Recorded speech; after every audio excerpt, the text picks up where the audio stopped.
So வந்து first வந்து cognisable நான் காக்னிசபிள் அஃபென்ஸ்னா என்ன அப்படின்ட்டு நான் டெஃபினேஷன் மட்டும் தான் சொன்னேன். ஆனா ஏன் அந்த டிஸ்கிரிமினேஷன்லாம் இருக்கு அப்படிங்கறத கொஞ்சம் டீப்பா பார்த்துட்டா கொஞ்சம் எல்லாருக்கும் பேசிக்கா இருக்கவங்களுக்கும் அண்டர்ஸ்டாண்ட் ஆகும்னு நினைக்கிறேன். ஸோ அதனால சொல்லிடுறேன். என்னன்னா அஃபென்ஸ்னா எல்லாம் அஃபென்ஸ் தானே, அது ஏன் வந்து காக்னிசபிள் நான் காக்னிசபிள்னு பிரிக்கிறாங்க அப்படின்னு பார்த்தோம்னா, இப்ப வந்து 302 அஃபென்ஸ் தான், ஒரு 417 சீட்டிங்கும் ஒரு அஃபென்ஸ் தான். பட் ஆனா ரெண்டுமே ஒன்னா, ரெண்டோட கிராவிட்டி நேச்சர் ஆஃப் கிராவிட்டியும் ஒண்ணு தானே அப்படின்னு பார்த்தோம்னா கிடையாது. மர்டரோட மர்டருங்கிறது வந்து ஒரு சொசைட்டில ஏற்படுத்துற இம்பாக்ட் வந்து ரொம்ப அதிகமா இருக்கும். இதே சீட்டிங் வந்து ஒரு பர்சனலா பாதிக்கப்படுவாங்களே தவிர ரொம்ப இம்பாக்ட் இருக்காது. சோ அதனால என்ன பண்றாங்கன்னா பிரிக்கிறாங்க அஃபென்ஸே. சோ ரொம்ப வந்து கிரீவியஸா இருக்கு அந்த அஃபென்ஸோட கிராவிட்டி அப்படின்னா அது காக்னிசபிள் அஃபென்ஸ்னும், ரொம்ப கம்பேர்ட் டு தட் அது வந்து கிராவிட்டி கம்மியா இருக்கு அப்படின்னா அதை நான் காக்னிசபிள்னும் பிரிக்கிறாங்க. சோ இப்படி பிரிச்சாதான் உங்களுக்கு ப்ரொசீஜர் வந்து கரெக்டா கொண்டு போக முடியும். இப்ப வந்து காக்னிசபிள் நான் காக்னிசபிள் அஃபென்ஸ் அப்படி ஒன்னே இல்ல, சிஆர்பிஸ்ல அப்படி ஒண்ணு இல்லைன்னு வச்சுக்கோங்களேன். என்ன ஆகும்? இப்ப வந்து ஒரு நாள் வந்து ஒரு லோக்கல் ஜூரிஸ்டிக்ஷன்ல வந்து மர்டரும் நடக்குது, அதே டைம்ல வந்து சீட்டிங்கும் நடக்குது. இப்ப என்ன பண்றாங்க, சீட்டிங்ல அக்ரீட் பர்சன் வந்து ஃபர்ஸ்ட் வந்து இன்ஃபர்மேஷன் கொடுக்க வராரு. நெக்ஸ்ட் வந்து ஒரு 10 மினிட்ஸ் கழிச்சு 302 அஃபென்ஸ் நடந்திருக்குன்ட்டு இன்ஃபர்மேஷன் வருது.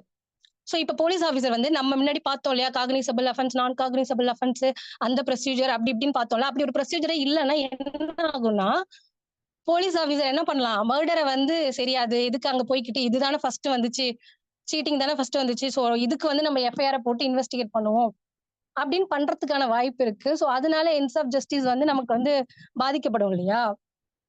சோ அதனாலதான் வந்து ப்ரொசீஜர்ல வந்து பிரிக்கிறாங்க. அதாவது அஃபென்ஸுக்கு ஏத்த மாதிரி நீங்க ப்ரொசீஜரை கொண்டு போனாதான் கரெக்டா இருக்கும் அப்படின்ட்டு. சோ அதனாலதான் வந்து காக்னிசபிள் அஃபென்ஸ் நான் காக்னிசபிள் அஃபென்ஸ் அதுக்கேத்த மாதிரி தனித்தனி ப்ரொசீஜர்ஸ் எல்லாம் வைக்கிறாங்க. நெக்ஸ்ட் பார்த்தோம்னா, சரி இதெல்லாம் சொல்றீங்க, இதை போய் நான் எங்க பாக்குறது, ஒரு அஃபென்ஸ் வந்து காக்னிசபிளா நான் காக்னிசபிளான்னு நான் எங்க போயிட்டு பாக்குறது அப்படின்னு பார்த்தோம்னா, சோ பிஎன்எஸ்எஸ்லயே வந்து நம்ம ஃபர்ஸ்ட் ஷெட்யூல் இருக்கு இல்லையா, எல்லாருக்கும் தெரியும் ஃபர்ஸ்ட் ஷெட்யூல்ல. சார் அந்த பிஎன்எஸ்எஸ் அது கொஞ்சம் அந்த ஸ்லைட் போடுறீங்களா? ஓகே மேம், ஸ்கிரீன்ஷாட் பண்ணிடுறேன்.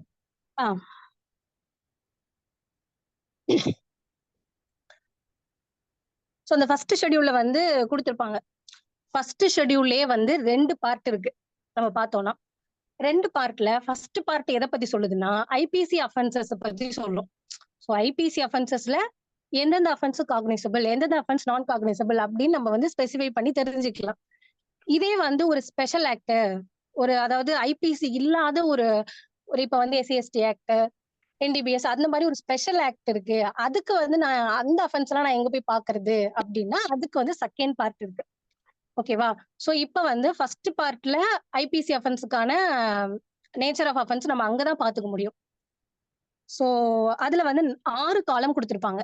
அந்த பாக்ஸ் நீங்க பாத்தீங்கன்னா தெரியும், 6 காலம் கொடுத்திருப்பாங்க. அந்த 6 காலம்ல ஃபர்ஸ்ட் வந்து செக்ஷன் கொடுத்திருப்பாங்க. அதாவது ஐபிசியோட செக்ஷன்ஸ் என்னென்ன ஃபர்ஸ்ட்ல இருந்து கொடுத்துருவாங்க. நெக்ஸ்ட் வந்து அஃபென்ஸ், அந்த நேம் ஆஃப் த அஃபென்ஸ் என்ன அப்படின்னு சொல்லி கொடுத்துருவாங்க. தேர்ட் வந்து என்ன பனிஷ்மெண்ட் அப்படிங்கறதையும் கொடுத்துருவாங்க. ஃபோர்த் வந்து காக்னிசபிளா நான் காக்னிசபிளா அப்படின்னு கொடுத்துருப்பாங்க. ஃபிஃப்த் வந்து ஒரு அஃபென்ஸ் வந்து பெயிலபிளா இல்ல நான் பெயிலபிளா அப்படின்னு கொடுத்துருப்பாங்க. நெக்ஸ்ட் வந்து எந்த கோர்ட் வந்து ட்ரை பண்ணணும், அதாவது ஒரு மேஜிஸ்ட்ரேட் ட்ரை பண்ணணுமா இல்ல ஒரு செஷன்ஸ் கோர்ட் வந்து ட்ரை பண்ணணுமா அப்படின்னு சொல்லி கொடுத்துருப்பாங்க. சோ இதுல வந்து நம்ம வந்து எதுல பார்க்க போறோம், நமக்கு தேவை இப்ப காக்னிசபிள் நான் காக்னிசபிள் அஃபென்ஸ் எப்படி நம்ம போய் தெரிஞ்சுக்கிறது அப்படின்னா, ஃபோர்த் காலம் அதாவது ஐபிசி அஃபென்ஸை பொறுத்த வரையும் ஃபர்ஸ்ட் ஷெட்யூல்ல பார்ட் 1ல ஃபோர்த் காலம்ல போய் நம்ம தெரிஞ்சுக்கணும் இது காக்னிசபிளா, சோ இந்த அஃபென்ஸ் வந்து இந்த ஸ்பெசிபிக்கல் அஃபென்ஸ் வந்து காக்னிசபிளா இல்ல நான் காக்னிசபிளா அப்படின்னு. சரி சரி ஐபிசியை பொறுத்து இப்படி சொல்றீங்க, ஒரு ஸ்பெஷல் ஆக்ட் இருக்கு, அதுல வந்து அஃபென்ஸ் கொடுத்துருக்காங்களே தவிர அதோட நேச்சர் ஆஃப் த அஃபென்ஸ் கொடுக்கவே இல்லை. So most of the time வந்து எல்லா ஆக்ட்லயும் கொடுத்துருவாங்க, ஐடி ஆக்ட்லயும் சரி எல்லாத்துலயுமே சரி காக்னிசபிளா நான் காக்னிசபிளா அப்படின்னு சொல்றதுக்கே ஒரு செக்ஷன் போட்டு சொல்லிருவாங்க. சோ அப்படி மேபி ஸ்பெசிஃபை பண்ணல, அந்த அஃபென்ஸோட நேச்சரே அந்த ஆக்ட்ல சொல்லலைன்னா நான் என்ன பண்றது, எதுல போய் நான் வந்து பாக்குறது அப்படின்னு பார்த்தோம்னா, அந்த ஃபர்ஸ்ட் ஷெட்யூல்லே வந்து ரெண்டாவது பார்ட் பாத்தீங்கன்னா அதர் லாஸ் அப்படின்னு கொடுத்துருப்பாங்க. அதர் லாஸ்க்கு நான் எங்க போய் பாக்குறதுன்னா அந்த இதை பாத்துக்கலாம், அதுல வந்து இதுல என்ன சொல்லியிருப்பாங்க அப்படின்னு பார்த்தோம்னா, ஃபர்ஸ்ட் வந்து பனிஷ்மெண்ட்ட வச்சு நம்ம வந்து காக்னிசபிளா, நான் காக்னிசபிளான்னு அதுல பார்த்துக்கணும். இதே ஒரு ஸ்பெஷல் ஆக்ட்ல ஒரு அஃபென்ஸுக்கான பனிஷ்மெண்ட் வந்து ஒரு டெத் இம்ப்ரிசன்மென்ட்டோ, இல்ல வந்து ஒரு லைஃப் இம்ப்ரிசன்மென்ட்டோ, இல்ல 7 இயர்ஸ்க்கு அதாவது 7 ஆண்டுகளுக்கு மேற்பட்ட சிறை தண்டனையோ குடுத்திருந்தாங்கன்னா, அந்த அஃபென்ஸ நம்ம எப்படி எடுத்துக்கணும்னா, காக்னிசபிள் அஃபென்ஸ்ன்னு எடுத்துக்கணும். எப்படின்னா, ஸ்பெஷல் ஆக்ட்ட பொறுத்தவரையும் ஒரு அஃபென்ஸ வந்து எப்படி காக்னிசபிள், நான் காக்னிசபிள் அப்படின்னு அந்த ஆக்ட்லயே குடுக்கலன்னா, எங்க வரணும்? பிஎன்எஸ்எஸ்க்கு வந்து பார்ட் 1ல ஷெட்யூல் 1ல பார்ட் 2வது பார்ட்ல பனிஷ்மெண்ட்ட வச்சு நம்ம செக் பண்ணிக்கணும். ஓகே லைஃப் இம்ப்ரிசன்மென்ட் குடுத்துருக்காங்களா? அப்ப வந்து இது காக்னிசபிள் அஃபென்ஸ். அதாவது டெத்தோ, லைஃபோ இல்ல 7 வருடத்துக்கு மேற்பட்ட ஒரு பனிஷ்மென்ட்டோ குடுத்திருந்தாங்கன்னா, அந்த அஃபென்ஸ் அந்த பர்ட்டிகுலர் அஃபென்ஸ் வந்து காக்னிசபிள்ன்னு நம்ம எடுத்துக்கணும். ஓகேவா? நெக்ஸ்ட் 2வது வந்து இன் கேஸ் அந்த பனிஷ்மென்ட் வந்து ஸ்கிரீன் ஷேர் ஆக மாட்டுது. நான் குரூப்ல ஆல்ரெடி இது போட்டிருக்கேன். ஓகே, அகைன் ஓகேங்க சார். ரீசெண்ட் பண்ணியிருக்கேன். பார்ட்டிசிபென்ட்ஸ் இதை ஓபன் பண்ணி வச்சுக்கோங்க. குரூப்ல போட்டிருக்கேன். நான் ஸ்கிரீன் ஷேர் பண்ணிடுறேன். இடையில பண்ணிடுறேன். ஓகேங்க சார். ஓகே கண்டினியூ பண்ணுங்க. ஓகேங்க சார். இப்ப வந்து பனிஷ்மென்ட் வந்து 7 இயர்ஸ்க்கு மேல இருந்தா இப்படி சொல்லிட்டோம். சரி 3 இயர்ஸ்ல இருந்து 7 இயர்ஸ்க்குள்ள இருக்கு பனிஷ்மென்ட். அதாவது ஒரு அஃபென்ஸோட பனிஷ்மென்ட் வந்து 3 வருடத்துல இருந்து 7 வருடத்துக்குள்ள இருக்கு. அப்பன்னா அது என்ன அஃபென்ஸ் அப்படின்னு பார்த்தோம்னா, அதுவும் வந்து காக்னிசபிள் அஃபென்ஸ் தான். நெக்ஸ்ட் வந்து அந்த அஃபென்ஸ் வந்து 3 இயர்ஸ்க்கு கீழ இருக்கு பனிஷ்மென்ட். ஓகேவா? அப்ப வந்து அத என்னவா எடுத்துக்கணும்னா, நான் காக்னிசபிள் அஃபென்ஸ்ன்னு எடுத்துக்கணும். சோ இப்படிதான் ஃபர்ஸ்ட் என்ன ஐபிசி அஃபென்ஸ பொறுத்தவரையும் ஷெட்யூல் 1ல பார்ட் ஏல பார்க்கிறோம். 4த் காலம்ல பார்க்கிறோம்.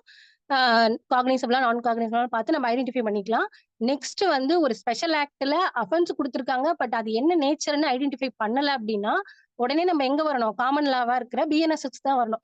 இதுல என்ன சொல்றாங்க அப்படின்னா, ஷெட்யூல் 1ல பார்ட் 2வது பார்ட்ல குடுத்திருப்பாங்க. அதாவது ஸ்பெஷல் ஆக்ட்க்குன்னே. அப்ப டெத்தோ, லைஃப் இம்ப்ரிசன்மென்ட்டோ இல்ல 7 இயர்ஸ்க்கு மேல பனிஷ்மென்ட் குடுத்திருந்தாங்க அப்படின்னா, அது வந்து காக்னிசபிள். அதே மாதிரி 3 இயர்ஸ் டூ 7 இயர்ஸ் பனிஷ்மென்ட் குடுத்திருந்தாலும் காக்னிசபிள். 3 இயர்ஸ்க்கு கீழ பனிஷ்மென்ட் வந்ததுன்னா அது நான் காக்னிசபிள். சோ நம்ம இப்படிதான் வந்து இத ஐடென்டிஃபை பண்ணிக்கணும். சோ இதுதான் வந்து காக்னிசபிள் அஃபென்ஸ், நான் காக்னிசபிள் அஃபென்ஸ்னா நம்ம வந்து பேசிக்கா நம்ம தெரிஞ்சுக்க வேண்டிய விஷயம். சோ இப்ப நெக்ஸ்ட் வந்து நம்ம லாஸ்ட் கிளாஸ் பார்த்தோம் இல்லையா? அதோட ரிவைஸ் கொஞ்சம் பார்த்துரலாம். ஏன்னா பாதியிலேயே வந்து லாஸ்ட் கிளாஸ் முடிச்சிட்டோங்கிறனால அதுல இருந்து போனா வந்து உங்களுக்கு கஷ்டமா இருக்கிறனால கொஞ்சம் ரிவைஸ் பண்ணிக்கலாம். சார் அந்த ஸ்லைட் போடுங்க சார்.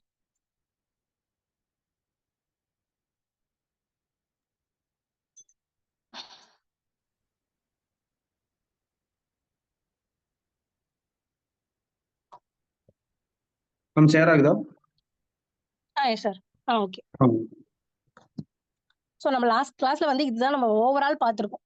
சோ நான் கேஸ் லாஸ் அதுல உள்ளார இருக்க ஸ்பெசிபிக்கலான உள்ள இதெல்லாம் வந்து முன்னாடி நம்ம சொல்லிட்டோம்.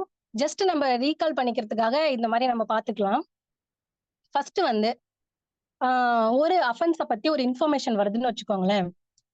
ஃபர்ஸ்ட் அது காக்னிசபிள் அஃபென்ஸா இருந்தா என்ன பண்ணணும்? என்ன பண்ணணும்? நம்ம லாஸ்ட் கிளாஸ் பார்த்தோம்ல, யாராவது சொல்லுங்க.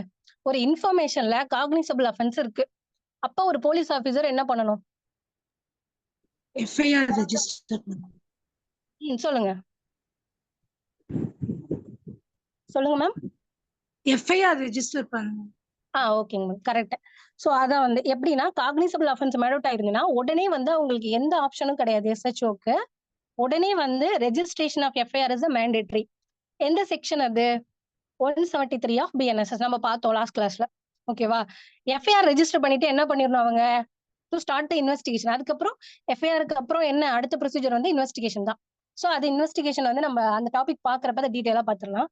நெக்ஸ்ட் வந்து ஒரு இன்ஃபர்மேஷன் வந்து நான் காக்னிசபிள் அஃபென்ஸா இருக்கு. அப்ப என்ன பண்றது? யாராவது சொல்றீங்களா? பார்த்து கூட சொல்லுங்க.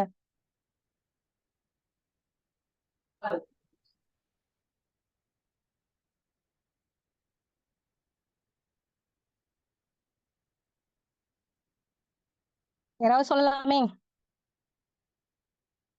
நான் காக்னைசபிள் அஃபென்ஸா இருந்துச்சுன்னா டெய்லி டைரியில நோட் பண்ணிட்டு அந்த இன்ஃபார்மெண்ட் வந்துட்டு மெஜிஸ்ட்ரேட் கிட்ட அனுப்பிடணும். Okay ma'am. கரெக்ட். சோ இப்படிதான் அதாவது அதுக்கு வந்து எஃப்ஐஆர் வந்து ரெஜிஸ்ட்ரேஷன் பண்ண வேண்டியது கிடையாது. அது வந்து ஜிடில வந்து என்டர் பண்ணிட்டு அந்த கன்சர்ன் இன்ஃபார்மெண்ட்டை வந்து மேஜிஸ்ட்ரேட்டை ரெஃபர் பண்ணணும். இதுதான். இதுல எஃப்ஐஆர் கிடையாது. நான் காக்னிசபிள் அஃபென்ஸை பொறுத்தவரை எஃப்ஐஆர் வராது. நெக்ஸ்ட் வந்து no cognizable offence is made out. அதாவது காக்னிசபிள் அஃபென்ஸ் வந்து மேட் அவுட் ஆகல, ஆனா ஒரு இண்டிகேஷன் இருக்கு. அதாவது இதுல ஒரு இன்கொயரி பண்ணி பார்த்தா இதுல என்ன அஃபென்ஸ் வருதுன்னு நம்ம பண்ணலாமோ அப்படிங்கிற மாதிரி ஒரு எஸ்ஹெச்ஓக்கு வந்து தோணுது அப்படின்னா, அப்ப என்ன பண்ணணும்?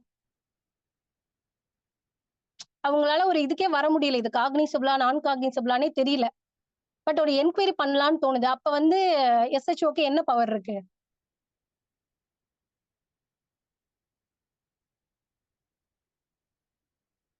preliminary inquiry கொஞ்சம். Yes ma'am. preliminary inquiry வந்து கண்டக்ட் பண்ணலாம். சோ இதுதான் லாஸ்ட்ல நம்ம பார்த்தோம். லலிதகுமாரி கேஸ்ல வந்து நிறைய நம்ம வந்து டைப்ஸ் ஆஃப் கேசஸ் எல்லாம் சொல்லியிருந்தோம் இல்லையா? அந்த மாதிரி கேசஸா இருக்கு அப்படின்னா preliminary inquiry வந்து கண்டக்ட் பண்ணலாம். இது வந்து இந்த preliminary inquiry பொறுத்தவரையும் பிஎன்எஸ்எஸ்ல இப்ப கரண்டா இருக்கிற செக்ஷன்ஸ் வந்து 3 years to 7 years வந்து காக்னிசபிள் அஃபென்ஸா இருந்தா டிஎஸ்பியோட பெர்மிஷன், அதாவது அந்த ரேங்க்குள்ள இருக்கிறவங்களோட பெர்மிஷனோட preliminary inquiry பண்ணலாம்னு கொடுத்திருக்காங்க. சோ லலிதகுமாரியோட டெசிஷனும் இந்த ப்ரொவிஷனும் வந்து கான்ட்ராவா இருக்குங்கிற பட்சத்துல ஜுடிஷியல் இன்டர்பிரேஷன் என்ன வருது ஃபியூச்சர்ல அப்படிங்கிற மாதிரி அதுக்கேற்ற மாதிரி தான் நம்ம வந்து அதை அண்டர்ஸ்டாண்ட் பண்ணிக்கணும். ஜஸ்ட் வந்து ஞாபகம் வச்சுக்கோங்க, இந்த மாதிரி இருந்தா ஒரு preliminary inquiryங்கிறது ஒரு ஆப்ஷன் இருக்கு அப்படிங்கிறது. சரி, preliminary inquiry முடிஞ்சதுக்கு அப்புறம் ஒரு காக்னிசபிள் அஃபென்ஸ் வருதுன்னா எப்பயும் போல என்ன பண்ணணும்? எஃப்ஐஆர் ரெஜிஸ்டர் பண்ணிட்டு இன்வெஸ்டிகேஷன் ஸ்டார்ட் பண்ணிடணும். சரி, preliminary inquiry முடிஞ்சதுக்கு அப்புறமா நான் காக்னிசபிள் அஃபென்ஸ் மேட் அவுட் ஆகிருக்க மாதிரி தெரியுது. அப்படின்னா நார்மலா எப்பவும் போல 174 ப்ரொசீஜர் நம்ம முன்னாடி சொன்னோம் இல்லையா, மேஜிஸ்ட்ரேட்டை ரெஃபர் பண்ணிடணும். மூணாவது பாத்தீங்கன்னா no offence is made out. அதாவது preliminary inquiry பண்ணி பார்த்ததுல எந்த அஃபென்ஸுமே இல்ல, அது வந்து ஒரு பிரைமா ஃபேஸியே இல்லாம இருக்கு அப்படின்னா என்ன பண்ணணும்? அந்த இன்வெஸ்டிகேஷனே வந்து இது பண்ணாம க்ளோஷர் ரிப்போர்ட் வந்து ஃபைல் பண்ணிடணும். ஓகேவா? க்ளோஷர் ரிப்போர்ட் வந்து கொடுத்துட்டு அந்த கன்சர்ன் க்ளோஸ் பண்ண அந்த விஷயத்த வந்து யாருக்கு சொல்லணும் அப்படின்னா அந்த இன்ஃபார்மெண்ட்டுக்கு வந்து சொல்லணும். இந்த மாதிரி நீங்க கொடுத்த இன்ஃபர்மேஷன்ல வந்து பிரைமா ஃபேசி கிடையாது, சோ அதனால நாங்க இன்வெஸ்டிகேஷன் ஸ்டார்ட் பண்ணல, எஃப்ஐஆர் ரெஜிஸ்டர் பண்ணல அப்படின்னு சொல்லி அவங்கள்ட்ட வந்து கன்வே பண்ணணும். இது வந்து டியூட்டி ஆஃப் த எஸ்ஹெச்ஓ, அவங்க கன்சர்ன் போலீஸ் ஆஃபீஸரோட டியூட்டி இது. ஓகேவா? இப்ப இங்க வாங்களேன், அதாவது காக்னிசபிள் அஃபென்ஸ் இருக்கு, எஃப்ஐஆரும் போட்டுட்டாங்க, இன்வெஸ்டிகேஷனும் ஸ்டார்ட் பண்ணிட்டாங்க. பண்ணதுக்கு அப்புறமா பார்த்தோம்னா ஃபைனல் ரிப்போர்ட் ஃபைல் பண்ணும்போது அது நான் காக்னிசபிள் அஃபென்ஸா இருக்கு. அப்ப என்ன பண்றது? சொல்லுங்க, யாராவது சொல்லலாமே. அதாவது ஆஃப்டர் இன்வெஸ்டிகேஷன் வந்து ஃபைனல் ரிப்போர்ட் போடும்போது நான் காக்னிசபிள் அஃபென்ஸா இருக்கு. அப்ப என்ன பண்ணலாம்? ரிவர்ஸ் பண்ணிடலாமா 174க்கு மறுபடியும்?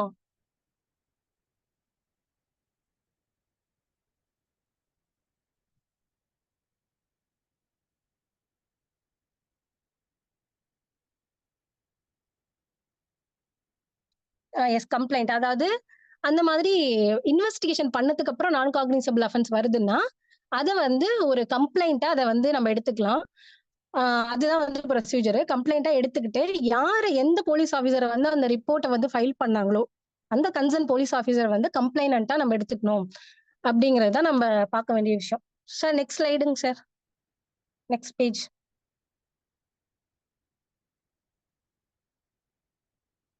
சோ இதுவரையும் புரியுதுல நம்ம பார்த்ததுல எதுவும் டவுட்ஸ் இருக்கா?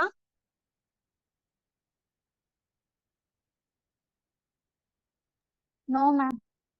ஓகே, நெக்ஸ்ட் இதுவும் நம்ம லாஸ்ட் கிளாஸ்ல பார்த்தோம், பட் பாதியிலே நம்ம வந்து க்ளோஸ் பண்ணிட்டோம், அதனால இது ஒரு வாட்டி நம்ம பார்த்துடலாம். when the SHO refuse to register the information, அதாவது ஒரு காக்னிசபிள் அஃபென்ஸ் வந்துச்சுன்னா கண்டிப்பா வந்து எஃப்ஐஆர் ரெஜிஸ்ட்ரேஷனுங்கிறது ஒரு மேண்டேட்டரி திங். லலிதகுமாரி கேஸ் படியும் சரி, ப்ரொவிஷன் படியும் சரி, நமக்கு அது வந்து கிளியரான விஷயம். அதுல வந்து என்ன பண்றாங்கன்னா அந்த கன்சர்ன் எஸ்ஹெச்ஓ வந்து ரெவ்யூஸ் பண்றாரு, இல்லங்க நான் ரெஜிஸ்டர் பண்ண முடியாது அப்படின்னு. அப்ப அக்ரிவ்ட் பர்சனுக்கு வந்து என்ன ரெமெடி இருக்கு? ஃபர்ஸ்ட் என்ன பண்ணணும்? அவரு லாஸ்ட் கிளாஸ்ல நம்ம பார்த்தோம் இல்லையா, அதனால சொல்லுங்க, ஃபர்ஸ்ட் அவர் என்ன பண்ணணும்? இது மாதிரி எஸ்ஹெச்ஓ வந்து ரெவ்யூஸ் பண்ணிட்டாரு, நெக்ஸ்ட் ஸ்டெப் என்னது? அவர் என்ன பண்ணணும்? சூப்பர்டென்ட் ஆஃப் போலீஸுக்கு வந்துட்டு அவங்க ஒரு ரிட்டன் போஸ்ட் வந்து சென்ட் பண்ணணும். Okay, correct. சோ அந்த மாதிரி ஒரு ரிட்டன் போஸ்ட்ல வந்து ஆர்பிஐடி வச்சு அவங்களுக்கு வந்து அனுப்பணும். இது லாஸ்ட் கிளாஸ்லயே பார்த்தோம். சரி, அவரும் வந்து பண்ணல. ஒண்ணு அத வாங்கினதுக்கு அப்புறம் அவராவோ இல்ல அவரோட சப்பார்டினேட்டை டெபியூட் பண்ணியோ அதை வந்து பண்ணணும். பட் அவரும் அதை பண்ணல, சாட்டிஸ்ஃபேக்டரி ரிலீஃப் அதுலயும் கிடைக்கலன்னா நெக்ஸ்ட் என்ன பண்ணணும்? மெஜிஸ்ட்ரேட்க்கு வந்துட்டு அப்ளிகேஷன் போடணும். ஓகே. எப்படின்னா இதுல வந்து which is may make an application to the magistrate under section 175 class 3. இது நம்ம அன்னைக்கே நம்ம பார்த்தோம். அஃபிடவிட் வச்சு போடணும். பிளஸ் வந்து கன்சர்ன் மேஜிஸ்ட்ரேட் வந்து இன்கொயரி பண்ணணும். பண்ணதுக்கு அப்புறம் யாரு அந்த ஃபர்ஸ்ட் அந்த இன்ஃபர்மேஷனை ரிஜெக்ட் பண்ணாங்களோ அந்த கன்சர்ன் போலீஸ் ஆஃபீஸர்கிட்ட சப்மிஷன் கேட்கணும். ஏன் இதை வந்து ஃபர்ஸ்ட்லயே நீங்க வந்து எடுக்கல, அதுக்கான ரீசன் சொல்லுங்க அப்படின்னு சொல்லிட்டு இன்கொயரியும் பிளஸ் அந்த கன்சர்ன் போலீஸ் ஆஃபீஸரோட சப்மிஷனையும் கேட்டதுக்கு அப்புறம் தான் அவங்க முடிவெடுக்கணும். ஸோ இப்படி முடிவெடுக்கணும்னு பார்த்துட்டோம். இந்த மாதிரி ஒரு அப்ளிகேஷன் வந்து ஒரு மேஜிஸ்ட்ரேட்டுக்கு வந்துட்டு இப்ப அவங்க வந்து என்ன முடிவெடுக்கலாம்னா 2 ஆப்ஷன் தான் இருக்கு உங்களுக்கு. ஃபர்ஸ்ட் வந்து அந்த அப்ளிகேஷனையே கம்ப்ளைண்டா எடுத்துக்கிட்டு காக்னிசன்ஸ் எடுத்து ட்ரையல் ஸ்டார்ட் பண்றது. ஓகேவா? ஸோ என்னன்னா ஏன்னா இப்ப இது வந்து எப்ப முடிவு பண்ணுவாங்க அவங்கன்னா அந்த அப்ளிகேஷனே போதுமானது, அதுல இருக்க ப்ரூஃபே வந்து இட்ஸ் எனஃப், அதை வச்சுட்டே வந்து ஒரு ஜட்மெண்ட் நம்மளால கொடுக்க முடியும், ஒரு பிரைமா ஃபேசி இருக்கு அப்படின்னு அவங்க நினைச்சிட்டாங்கன்னா என்ன பண்ணலாம், அந்த அப்ளிகேஷன் அந்த அப்ளிகேஷனையே ஒரு கம்ப்ளைண்டா மாத்தி காக்னிசன்ஸ் எடுத்து ட்ரையல் வந்து ஸ்டார்ட் பண்ணிக்கலாம். இது ஒரு ஆப்ஷன்.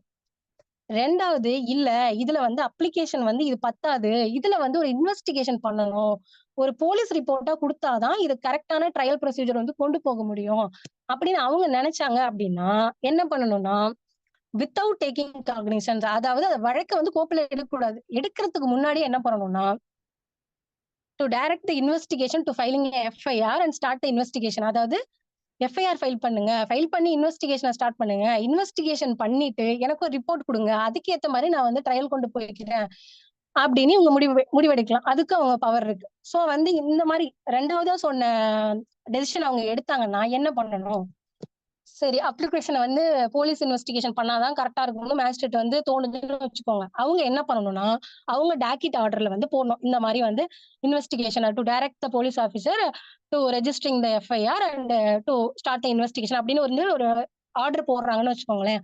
அந்த கன்சர்ன் ஆர்டர், அந்த டாக்கெட்ல ஆர்டர் போட்டிருப்பாங்கல்ல அந்த ஆர்டரோட காப்பி பிளஸ் அந்த 150 அந்த அப்ளிகேஷன் கொடுத்திருப்பாங்க பாத்தீங்களா ஃபர்ஸ்ட் அந்த அப்ளிகேஷனு பிளஸ் அதுல ஒரு அஃபிடவிட் இருக்கும். அஃபிடவிட் வச்சுதான் நம்ம கொடுக்கணுங்கிறத லாஸ்ட் செஷன்லயே நம்ம பார்த்தோம். அந்த அஃபிடவிட் இத மூணையும் சேர்த்து ஒரு கவரிங் லெட்டர்ல வச்சு கன்சர்ன் ஜூரிஸ்டிக்ஷனல் போலீஸ் ஸ்டேஷனுக்கு அனுப்புனவங்க. சோ இந்த மாதிரி அனுப்பிட்டாங்க.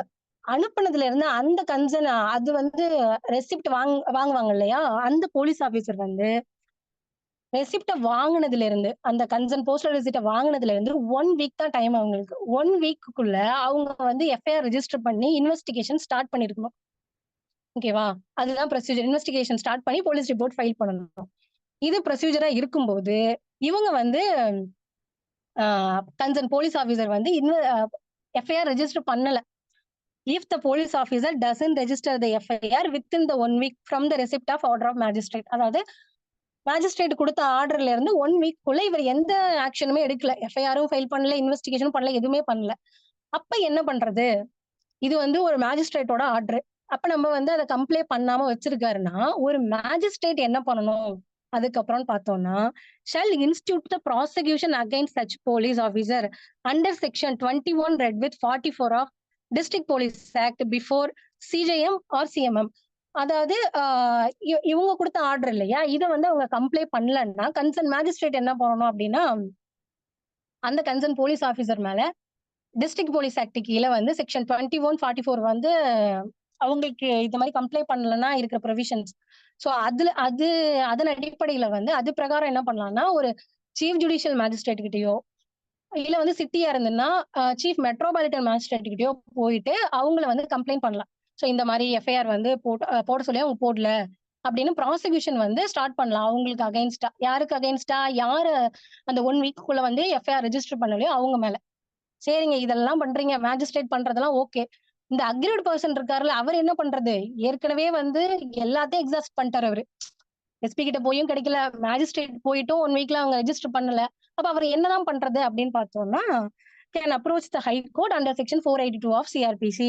அதாவது டைரக்டா என்ன பண்ணலாம், ஹை கோர்ட்ல போயிட்டு நீங்க டைரக்ஷன் கேட்கலாம், இந்த மாதிரி எஃப்ஐஆர் ரெஜிஸ்டர் பண்றதுக்கு டைரக்ஷன் கொடுங்க அப்படின்னு சொல்லிட்டு. சோ இது நம்ம எதுக்கு பாக்குறோம் அப்படின்னா இப்ப வந்து ஒரு எடுத்தோடனே வந்து ஒரு ஹைகோர்ட் கிட்ட போறதுங்கிறது வந்து வேணாம். ஏன்னா எஃப்ஐஆர் ரெஜிஸ்ட்ரேஷனுங்கிறது வந்து ஒரு சபார்டினேட் ஜுடிஷியரியும் போலீஸ் ஆஃபீஸரும் பண்ற வேலை. இதுக்கெல்லாம் நம்ம போயிட்டு நம்ம ஹைகோர்ட்டை நம்ம அப்ரோச் பண்ணக்கூடாது.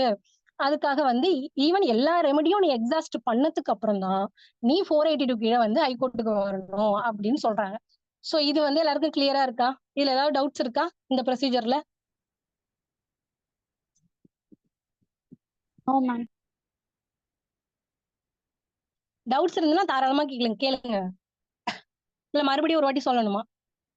ஒரு வாட்டி சொல்லிட்டுமா? இன்னொரு டைம் சொல்லுங்க. இப்ப வந்து இன்ஃபர்மேஷன் எடுத்துட்டு போறாங்க. அதுல காக்னிசபிள் அஃபென்ஸ் இருக்கு. நார்மலா நமக்கு என்ன ரூல், எஃப்ஐஆர் ரெஜிஸ்டர் பண்ணணும். அந்த எஸ்ஹெச்ஓ வந்து ஸ்டேஷன் ஹவுஸ் ஆபீசர் வந்து என்ன பண்றாருன்னா ரெவ்யூஸ் பண்றாரு, இது மாதிரி பண்ண முடியாதுங்க அப்படின்னு. இப்ப என்ன பண்றது அக்ரீவ்ட் பர்சன் அப்படின்னா ஃபர்ஸ்ட் எடுத்தோடனே அவர் என்ன பண்ணணும்னா சூப்பரிண்டென்ட் ஆஃப் போலீஸ்க்கு வந்து ஒரு கவரிங் லெட்டர் வைக்கணும். அந்த சப்ஸ்டான்ஸை எழுதி இந்த மாதிரி அவங்க வந்து எனக்கு இந்த மாதிரி பாதிக்கப்பட்டிருக்கேன் நானு, இவங்கள்ட்ட கொடுத்தோம் அவங்க வந்து இது எந்த நடவடிக்கையும் எடுக்கல அப்படின்னு சொல்லிட்டு எஸ்பிக்கு ஃபர்ஸ்ட் வந்து அப்ரோச் பண்ணணும். அந்த கன்சர்ன் எஸ்பி என்ன பண்ணணும் அப்படின்னா அவரோ இல்ல அவரோட சபார்டினேட்டோ வந்து அந்த விஷயத்தை பொறுத்து இன்வெஸ்டிகேட் பண்ணணும். அப்படி அவரும் பண்ணல, அவரும் வந்து அதை ரெஃப்யூஸ் பண்றாரு அப்படின்னா அக்ரீட் பர்சன் என்ன பண்ணணும்னா மேஜிஸ்ட்ரேட், அதாவது அவங்க ஜூரிஸ்டிக்ஷனல் மேஜிஸ்ட்ரேட் இருப்பாங்க இல்லையா, அவங்கள்ட்ட போயிட்டு 175 கிளாஸ் 3 ஆஃப் பிஎன்எஸ்எஸ், அதாவது நம்ம லாஸ்ட் கிளாஸ் தெளிவா நம்ம பார்த்தோம். அவங்கள்ட்ட போயிட்டு ஒரு அப்ளிகேஷன் இந்த மாதிரி எஸ்ஹெச்ஓவும் எடுக்கல, கன்சர்ன் எஸ்பியும் வந்து இதுல இது எந்த நடவடிக்கையும் எடுக்கல, ஸோ அதனால வந்து நீங்க வந்து இதை கன்வெர்ட் பண்ணி டைரக்ஷன் கொடுங்க அப்படின்னு சொல்லி வந்து ஒரு 156 கிடையாது, அது சிஆர்பிசி பிஎன்எஸ்எஸ்ல வந்து 175 கிளாஸ் 3 இதுக்கு கீழே என்ன பண்ணலாம்னா ஒரு அப்ளிகேஷனு பிளஸ் அஃபிடவிட் இதை ரெண்டையும் வச்சுட்டு அவங்க வந்து அப்ளிகேஷன் போடணும் மேஜிஸ்ட்ரேட் கிட்ட. மேஜிஸ்ட்ரேட் கிட்ட இது வந்துருச்சு அப்படின்னா மேஜிஸ்ட்ரேட்டுக்கு 2 ஆப்ஷன்.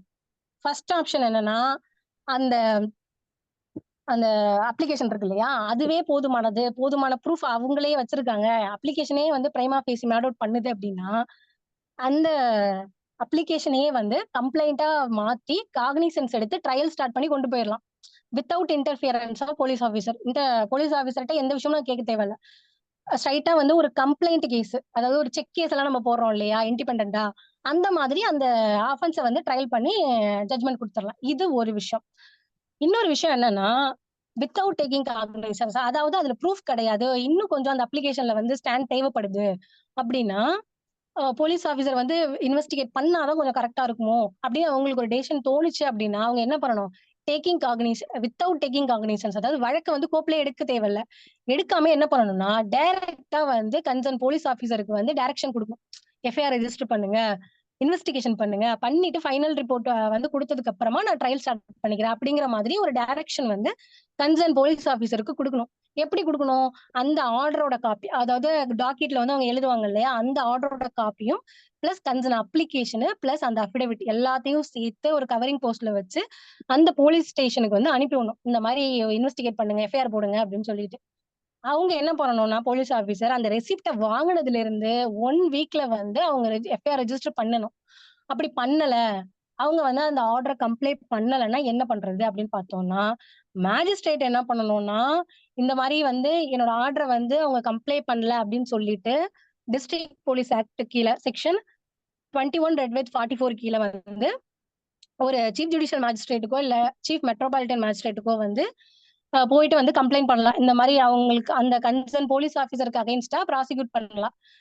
சரி, மேஜிஸ்ட்ரேட் பண்றாரு, இந்த அக்ரீவ்ட் பர்சன் என்ன பண்றது, ஏற்கனவே நிறைய எக்ஸாஸ்ட் பண்ணிட்டார் இல்லையா, அவர் என்ன பண்ணணும்னா டைரக்டா வந்து நீங்க ஹைகோர்ட்டுக்கு போயிட்டு 482 ஆஃப் சிஆர்பிசி, அதாவது inherent power of the high court இல்லையா, ஹைகோர்ட் நினைச்சுன்னா எண்ட் ஆஃப் த ஜஸ்டிஸ கருதி அவங்க வந்து டைரக்ஷன் கொடுக்கலாம் எஃப்ஐஆர். ஸோ அந்த டைம்ல 482 கீழே வந்து நீங்க டைரக்டா ஹைகோர்ட் அப்ரோச் பண்ணுங்க அப்படின்னு சொல்றாங்க. ஸோ எடுத்தோடனே நம்ம ஹைகோர்ட் அப்ரோச் பண்ணக்கூடாது, ரெஃப்யூஸ் பண்ண உடனே ஃபர்ஸ்ட் எஸ்பிக்கு அதுக்கப்புறம் மேஜிஸ்ட்ரேட்டுக்கு அதுலயும் கம்ப்ளைண்ட் பண்ணலாம்னா தான் நம்ம ஹைகோர்ட் போயிட்டு டைரக்ஷன் கேட்க முடியும். ஸோ இதுதான் ஓகேவா.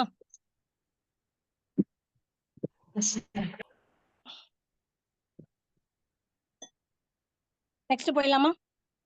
ஓகே,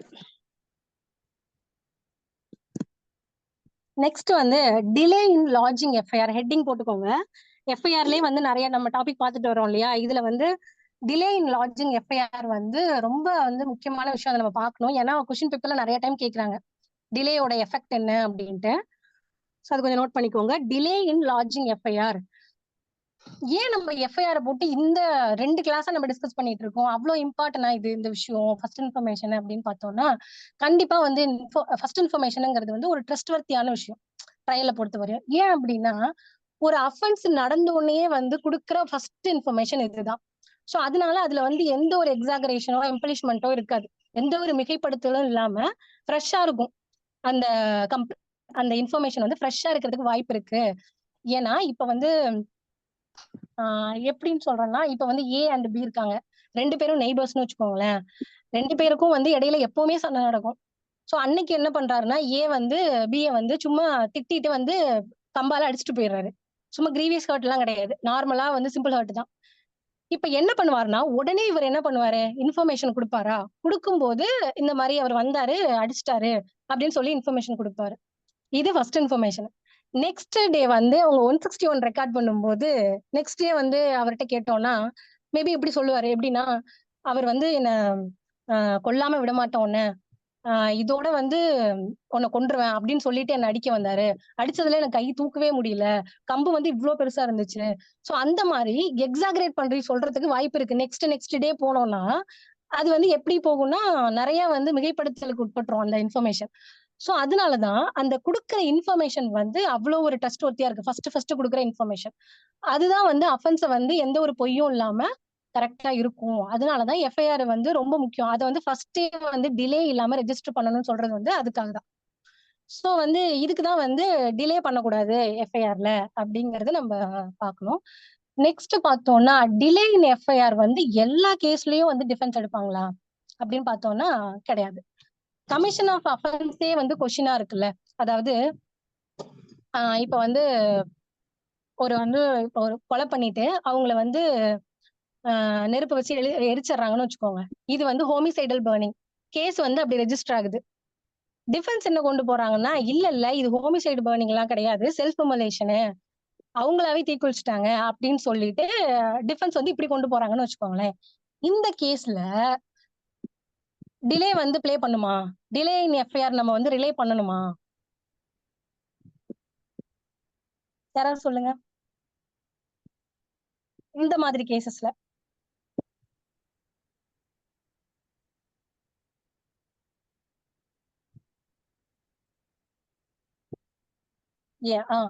ஏன் அப்படின்னா, ஏன் நெசசரி இல்ல இது அப்படின்னா, ஏன்னா கமிஷன் ஆஃப் அஃபென்ஸா அவங்க அட்மிட் பண்ணிக்கிறாங்க. டிஃபென்ஸே ஓகே தான், ஏன் நடந்துருச்சு. ஆனா வந்து இது வந்து ஹோமிசைடல் பர்னிங் இல்ல, செல்ஃப் இமோலேஷன் சொல்றேன் அப்படிங்கிற அந்த மாதிரி கேசஸ்ல வந்து நம்ம எஃப்ஐஆர் டிலே பண்றதுக்கோ இல்ல எஃப்ஐஆர் கொண்டே பிளேஸையோ டைமையோ ரிலேட் பண்றதுக்கோ அங்க தேவையில்லை. ஏன்னா அவங்களே ஒத்துக்கிறாங்க கமிஷன் ஆஃப் அஃபென்ஸ் நடந்தது உண்மைதான் அப்படின்னு. அப்ப எந்த மாதிரி கேசஸ்ல டிலே வந்து பிளே பண்ணும் அப்படின்னு பார்த்தோம்னா, ஒரு தெஃப்ட், ஒரு ராபரி, இந்த மாதிரி அந்த அஃபென்ஸையே வந்து இல்லைன்னு சொல்லுவாங்க. இந்த அஃபென்ஸ் வந்து இங்க நடக்கல, இந்த இடத்துக்கு அஃபென்ஸே நடக்கல, சும்மா கொடுத்துருக்காங்க அப்படின்ட்டு கமிஷன் ஆஃப் அஃபென்ஸையே வந்து கொஸ்டின் பண்ணுவாங்க டிஃபென்ஸ். சோ அந்த மாதிரி டைம்ல நம்ம வந்து டிலேவா விட்டுட்டோம்னா கராபரேட் பண்ணவே முடியாது. அது வந்து ஃபேட்டல் டு த ப்ராசிக்யூஷன் ஆயிடும். சோ அதனாலதான் என்ன பண்ணணும்னா டிலே பண்ணாம எல்லாத்துக்குமே வந்து எஃப்ஐஆர் ரெஜிஸ்டர் பண்ணுங்கன்னு சொல்றாங்க. சோ இந்த எஃப்ஐஆர் டிலேல வந்து 3 விதமான டிலே இருக்கு. அதை நோட் பண்ணிக்கோங்க. ஃபர்ஸ்ட் வந்து delay in lodging FIR by the informant. Delay in lodging FIR by the informant. Next வந்து delay in recording FIR by the officer in charge of the police station. ரெண்டாவது என்னன்னா delay in recording FIR by officer in charge of the police station. Third வந்து delay in dispatching the FIR report to the magistrate. Delay in dispatching the FIR report to the magistrate. இந்த மாதிரி 3 விதமா வந்து டிலேவை வந்து பிரிக்கிறாங்க. இந்த 3 விஷயத்துல delay நடக்கலாம் அப்படின்னு. ஃபர்ஸ்ட் நம்ம பாக்குறது வந்து delay in lodging FIR by the informant. So அதாவது ஒரு அஃபென்ஸ் நடக்குதுன்னு வச்சுக்கோங்களேன். எழுதிக்கிட்டீங்களா? 3ம் மறுபடியும் சொல்லணுமா? டிலே இன் லாட்ஜ் 3 டைப்ஸ் இருக்கு டிலேல.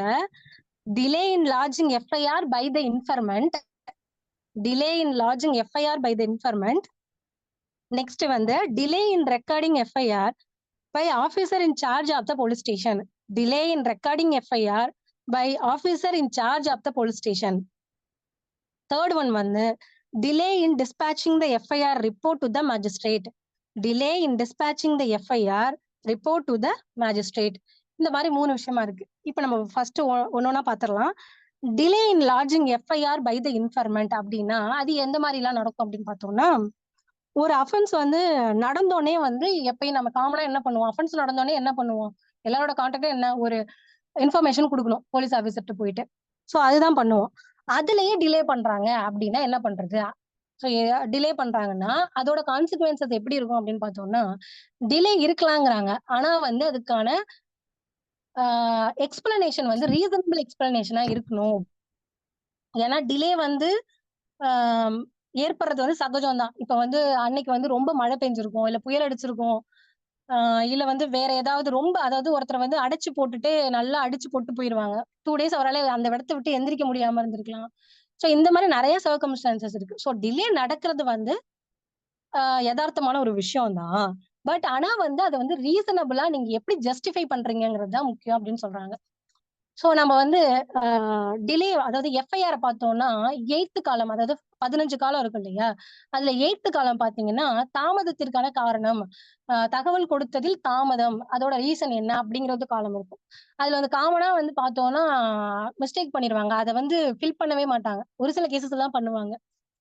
ஸோ டிலே இருந்துச்சுன்னா அதுல அந்த கன்சர்ன் டிலேவை வந்து கரெக்டா எழுதிடணும். ஒரு ஸ்டேஷன் ஹவுஸ் ஆபீசரோட டியூட்டி அது. இந்த மாதிரி அவங்க கொடுக்கறதுல வந்து மழையின் காரணமாக, இல்ல ஏதாவது வந்து இயலாமையின் காரணமாக அப்படின்னு கரெக்டா துல்லியமா வந்து அதை எழுதிட்டாங்கன்னா நாளைக்கு வந்து அதை கராபரேட் பண்ணும்போது ஸோ டிலே வந்து ஒரு ஃபேக்டலா இருக்காது அப்படின்னு சொல்றாங்க. ஸோ இதுக்கு வந்து ஒரு கேஸ்ல எழுதிக்கோங்க. State of Rajasthan versus state of Rajasthan versus Om Prakash. State of Rajasthan versus Om Prakash.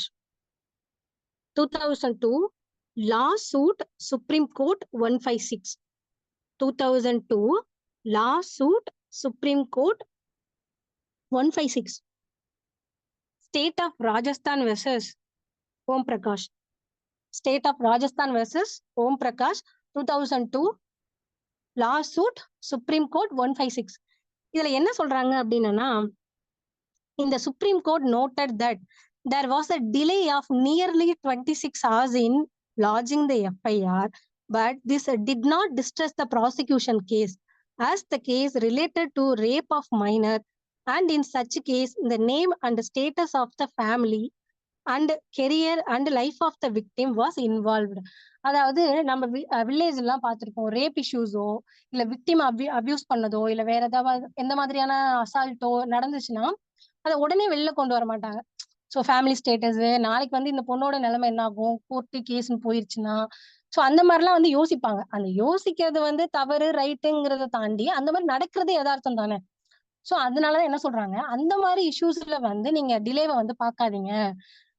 ஏன்னா வந்து அது எல்லாரும் மனிதருக்கும் ஏற்படுற ஒரு விஷயம், யோசிப்பாங்க எப்பயுமே. ஒரு ஏன்னா வந்து நாளைக்கு வந்து அந்த பொண்ணோட வாழ்க்கை என்ன ஆகும், ப்ராசிக்யூட் பண்ணா கேஸ் நடத்தினாலும் அப்படிங்கறது வந்து யதார்த்தமா நார்மலா வில்லேஜ் சைட்ல வந்து நிறையவே நடக்கும். சோ அந்த மாதிரி டைம்ல வந்து நீங்க டிலேவை வந்து பெருசா எடுத்துக்காதீங்க அப்படின்னு இந்த கேஸ்ல வந்து சொல்றாங்க. சோ இதுதான். சோ டிலே இருக்கலாம், பட் ஜஸ்டிஃபை பண்ணணும், அவ்வளவுதான். இதுதான் வந்து இன்ஃபர்மெண்ட் கொடுக்குற டிலேல வந்து நம்ம பார்க்க வேண்டிய விஷயம். நெக்ஸ்ட் வந்து delay in recording FIR by officer in charge of the police station. அதாவது delay by police in recording FIR by officer in charge of the police station.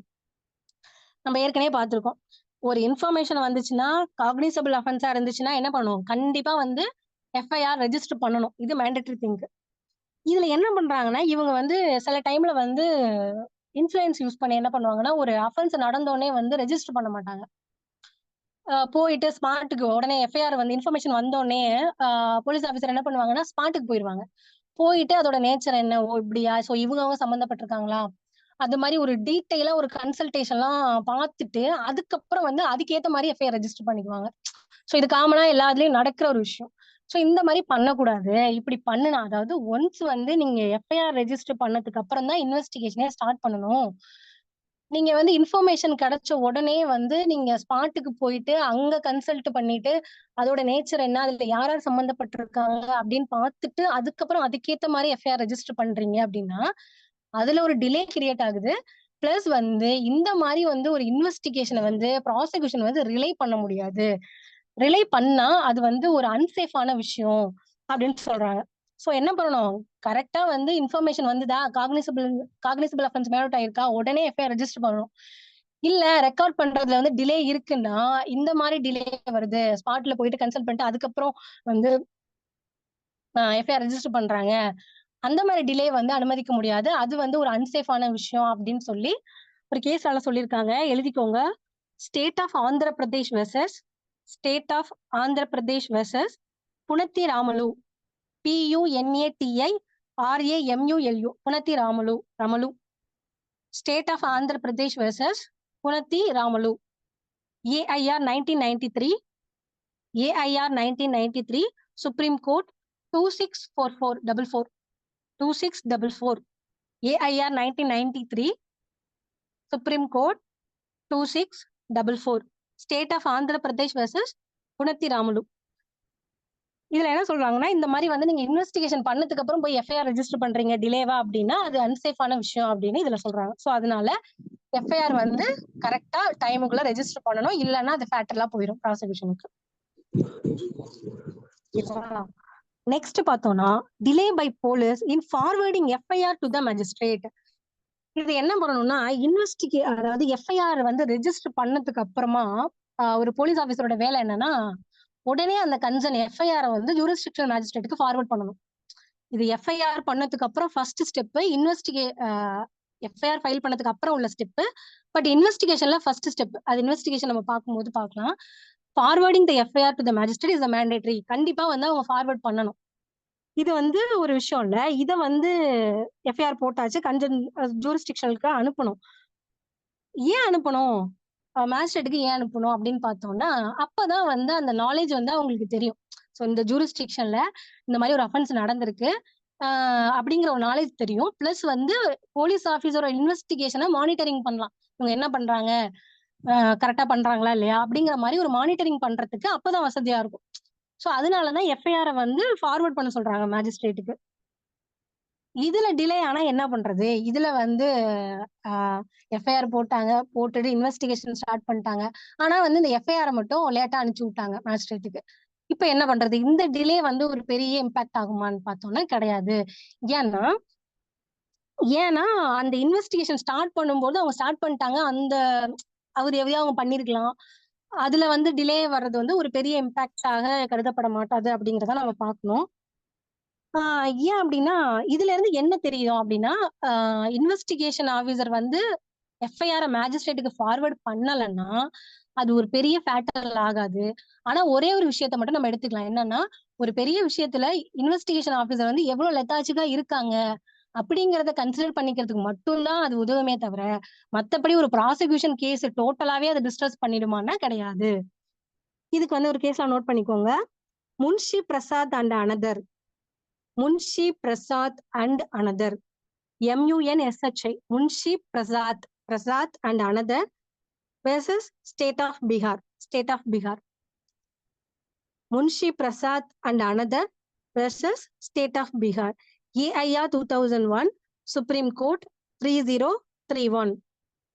AIR 2001 Supreme Court 3031. இதுல என்ன சொல்றாங்கன்னா அதாவது எஃப்ஐஆர் வந்து மேஜிஸ்ட்ரேட்டுக்கு அனுப்பணும். அப்படி அவங்க அனுப்பலன்னா அதை வந்து ஒரு ப்ராசிக்யூஷன் கேஸ் இருக்குன்னு வச்சுக்கோங்களேன், அந்த கேஸ்ல வந்து எல்லாமே ப்ரூஃப் பண்ணிட்டாங்க, ட்ரஸ்ட் ஒர்த்தியா இருக்கு, ஒரு ஜட்ஜுக்கு வந்து எல்லாமே கன்வின்ஸ் ஆயிட்டாரு அவரு, ஓகே இதுல எல்லாமே கரெக்டா இருக்குங்க, கராபரேட் பண்ணிட்டாங்க, கன்விக்ஷன் கொடுத்துடலாம் அப்படின்னு அந்த ஸ்டேஜ்ல இருக்குன்னு வச்சுக்கோங்க. அப்ப போயிட்டு டிஃபென்ஸ் என்ன எடுக்கிறாருன்னா இந்த மாதிரி எஃப்ஐஆர் வந்து மேஜிஸ்ட்ரேட்டுக்கு ஃபார்வர்ட் பண்ணதுல வந்து ஒரு டிலே இருக்கு அப்படின்னு டிஃபென்ஸ் கவுன்சில் எடுக்கிறாருன்னு வச்சுக்கோங்களேன். அதோட எஃபெக்ட் என்னன்னு பாத்தீங்கன்னா அது வந்து நம்ம ப்ராசிக்யூஷனை டிஸ்ட்ரஸ் பண்றதுக்கோ இல்ல டிஸ்கார்ட் பண்றதுக்கோ அதை நம்ம எடுத்துக்கவே முடியாது. அது என்ன எதுக்கு எடுத்துக்கலாம், ஓகே இன்வெஸ்டிகேஷன் ஆபீசர் இந்த அளவுக்கு லெத்தாச்சிக்கா இருக்காங்க அப்படின்னு ஒரு கன்சிடர் பண்றதுக்கு மட்டும்தான் அது எடுத்துக்கலாமே தவிர மத்தபடி ப்ராசிக்யூஷன் வந்து ஒழுங்கா கராபரேட் ஆயிருக்கு, ட்ரஸ்ட் ஒர்த்தியா இருக்கு, ஜட்ஜே கன்வின்ஸ் ஆயிட்டாரு, கராபரேஷன் அந்த அளவுக்கு பெஸ்டா இருக்கு அப்படிங்கிற கேஸ்ல போய் இந்த ஒரு லூப் இது மட்டுமே வந்து டிஸ்ட்ரஸ் எல்லாத்தையும் பண்ணிடுமான்னா கிடையாது அப்படின்னு சொல்றாங்க. ஸோ இந்த டிலேவை வந்து ஒரு பெரிய விஷயமா வந்து எடுத்துக்க தேவையில்ல. எப்ப எடுத்துக்க தேவையில்ல, ப்ராசிக்யூஷன் வந்து கரெக்டா ப்ரூஃப் பண்ணிருக்கணும் எல்லாத்தையும். இந்த ஒரே ஒரு மிஸ்டேக் மட்டும் இருந்துச்சுன்னா அது பெரிய விஷயம் கிடையாது அப்படின்னு சொல்றாங்க. சோ இந்த 3 டாபிக்கும் ஓகேவா? இல்ல ஏதாவது டவுட்ஸ் இருக்கா உங்களுக்கு? 3 விஷயம் தான். Delay in lodging FIR by informant. Next வந்து delay in recording FIR by officer in charge of the police station. Delay in dispatching the FIR report to the magistrate. இந்த மாதிரி ஒரு கொஸ்டின் கேட்கறாங்க. அதாவது effect of the delay in எஃப்ஐஆர்னா இந்த 3த்தையும் போட்டு இந்த கேஸ்ல போட்டு நீட்டா எழுதிட்டீங்கனாலே போதும். இதுல எதுவும் டவுட்ஸ் இருக்கா? ஏதாவது நான் கேஸ்ல ரிப்பீட் பண்ணணுமா? ஓகே, வரேன். ஃபர்ஸ்ட் வந்து delay lodging FIR by the இன்ஃபர்மெண்ட்டுக்கு வந்து சொன்ன கேஸ்ல வந்து state of Rajasthan versus Om Prakash 2002 law suit supreme court 156. State of Rajasthan versus Om Prakash 2002 law suit supreme court 156. Next ரெண்டாவது டாபிக் சொன்னது வந்து போலீஸ் ஆஃபீஸர் ரெக்கார்ட் பண்றதுல வந்து டிலே பண்ணிட்டாங்கன்னா அதுக்கு வந்து state of Andhra Pradesh versus Punati Ramulu. State of Andhra Pradesh versus Punati Ramulu. AIR 1993 supreme court 2644. 2644. Next வந்து மூணாவது வந்து அதாவது எஃப்ஐஆர் வந்து ஃபார்வர்ட் பண்றதுல டிலே ஆயிடுச்சுன்னா அதுக்கு கேஸ்ல வந்து Munshi Prasad MUNSHI Munshi Prasad and another versus state of Bihar. AIR 2001 supreme court 3031. AIR 2001 supreme court 3031. Okay, நம்ம நெக்ஸ்ட் போலாமா?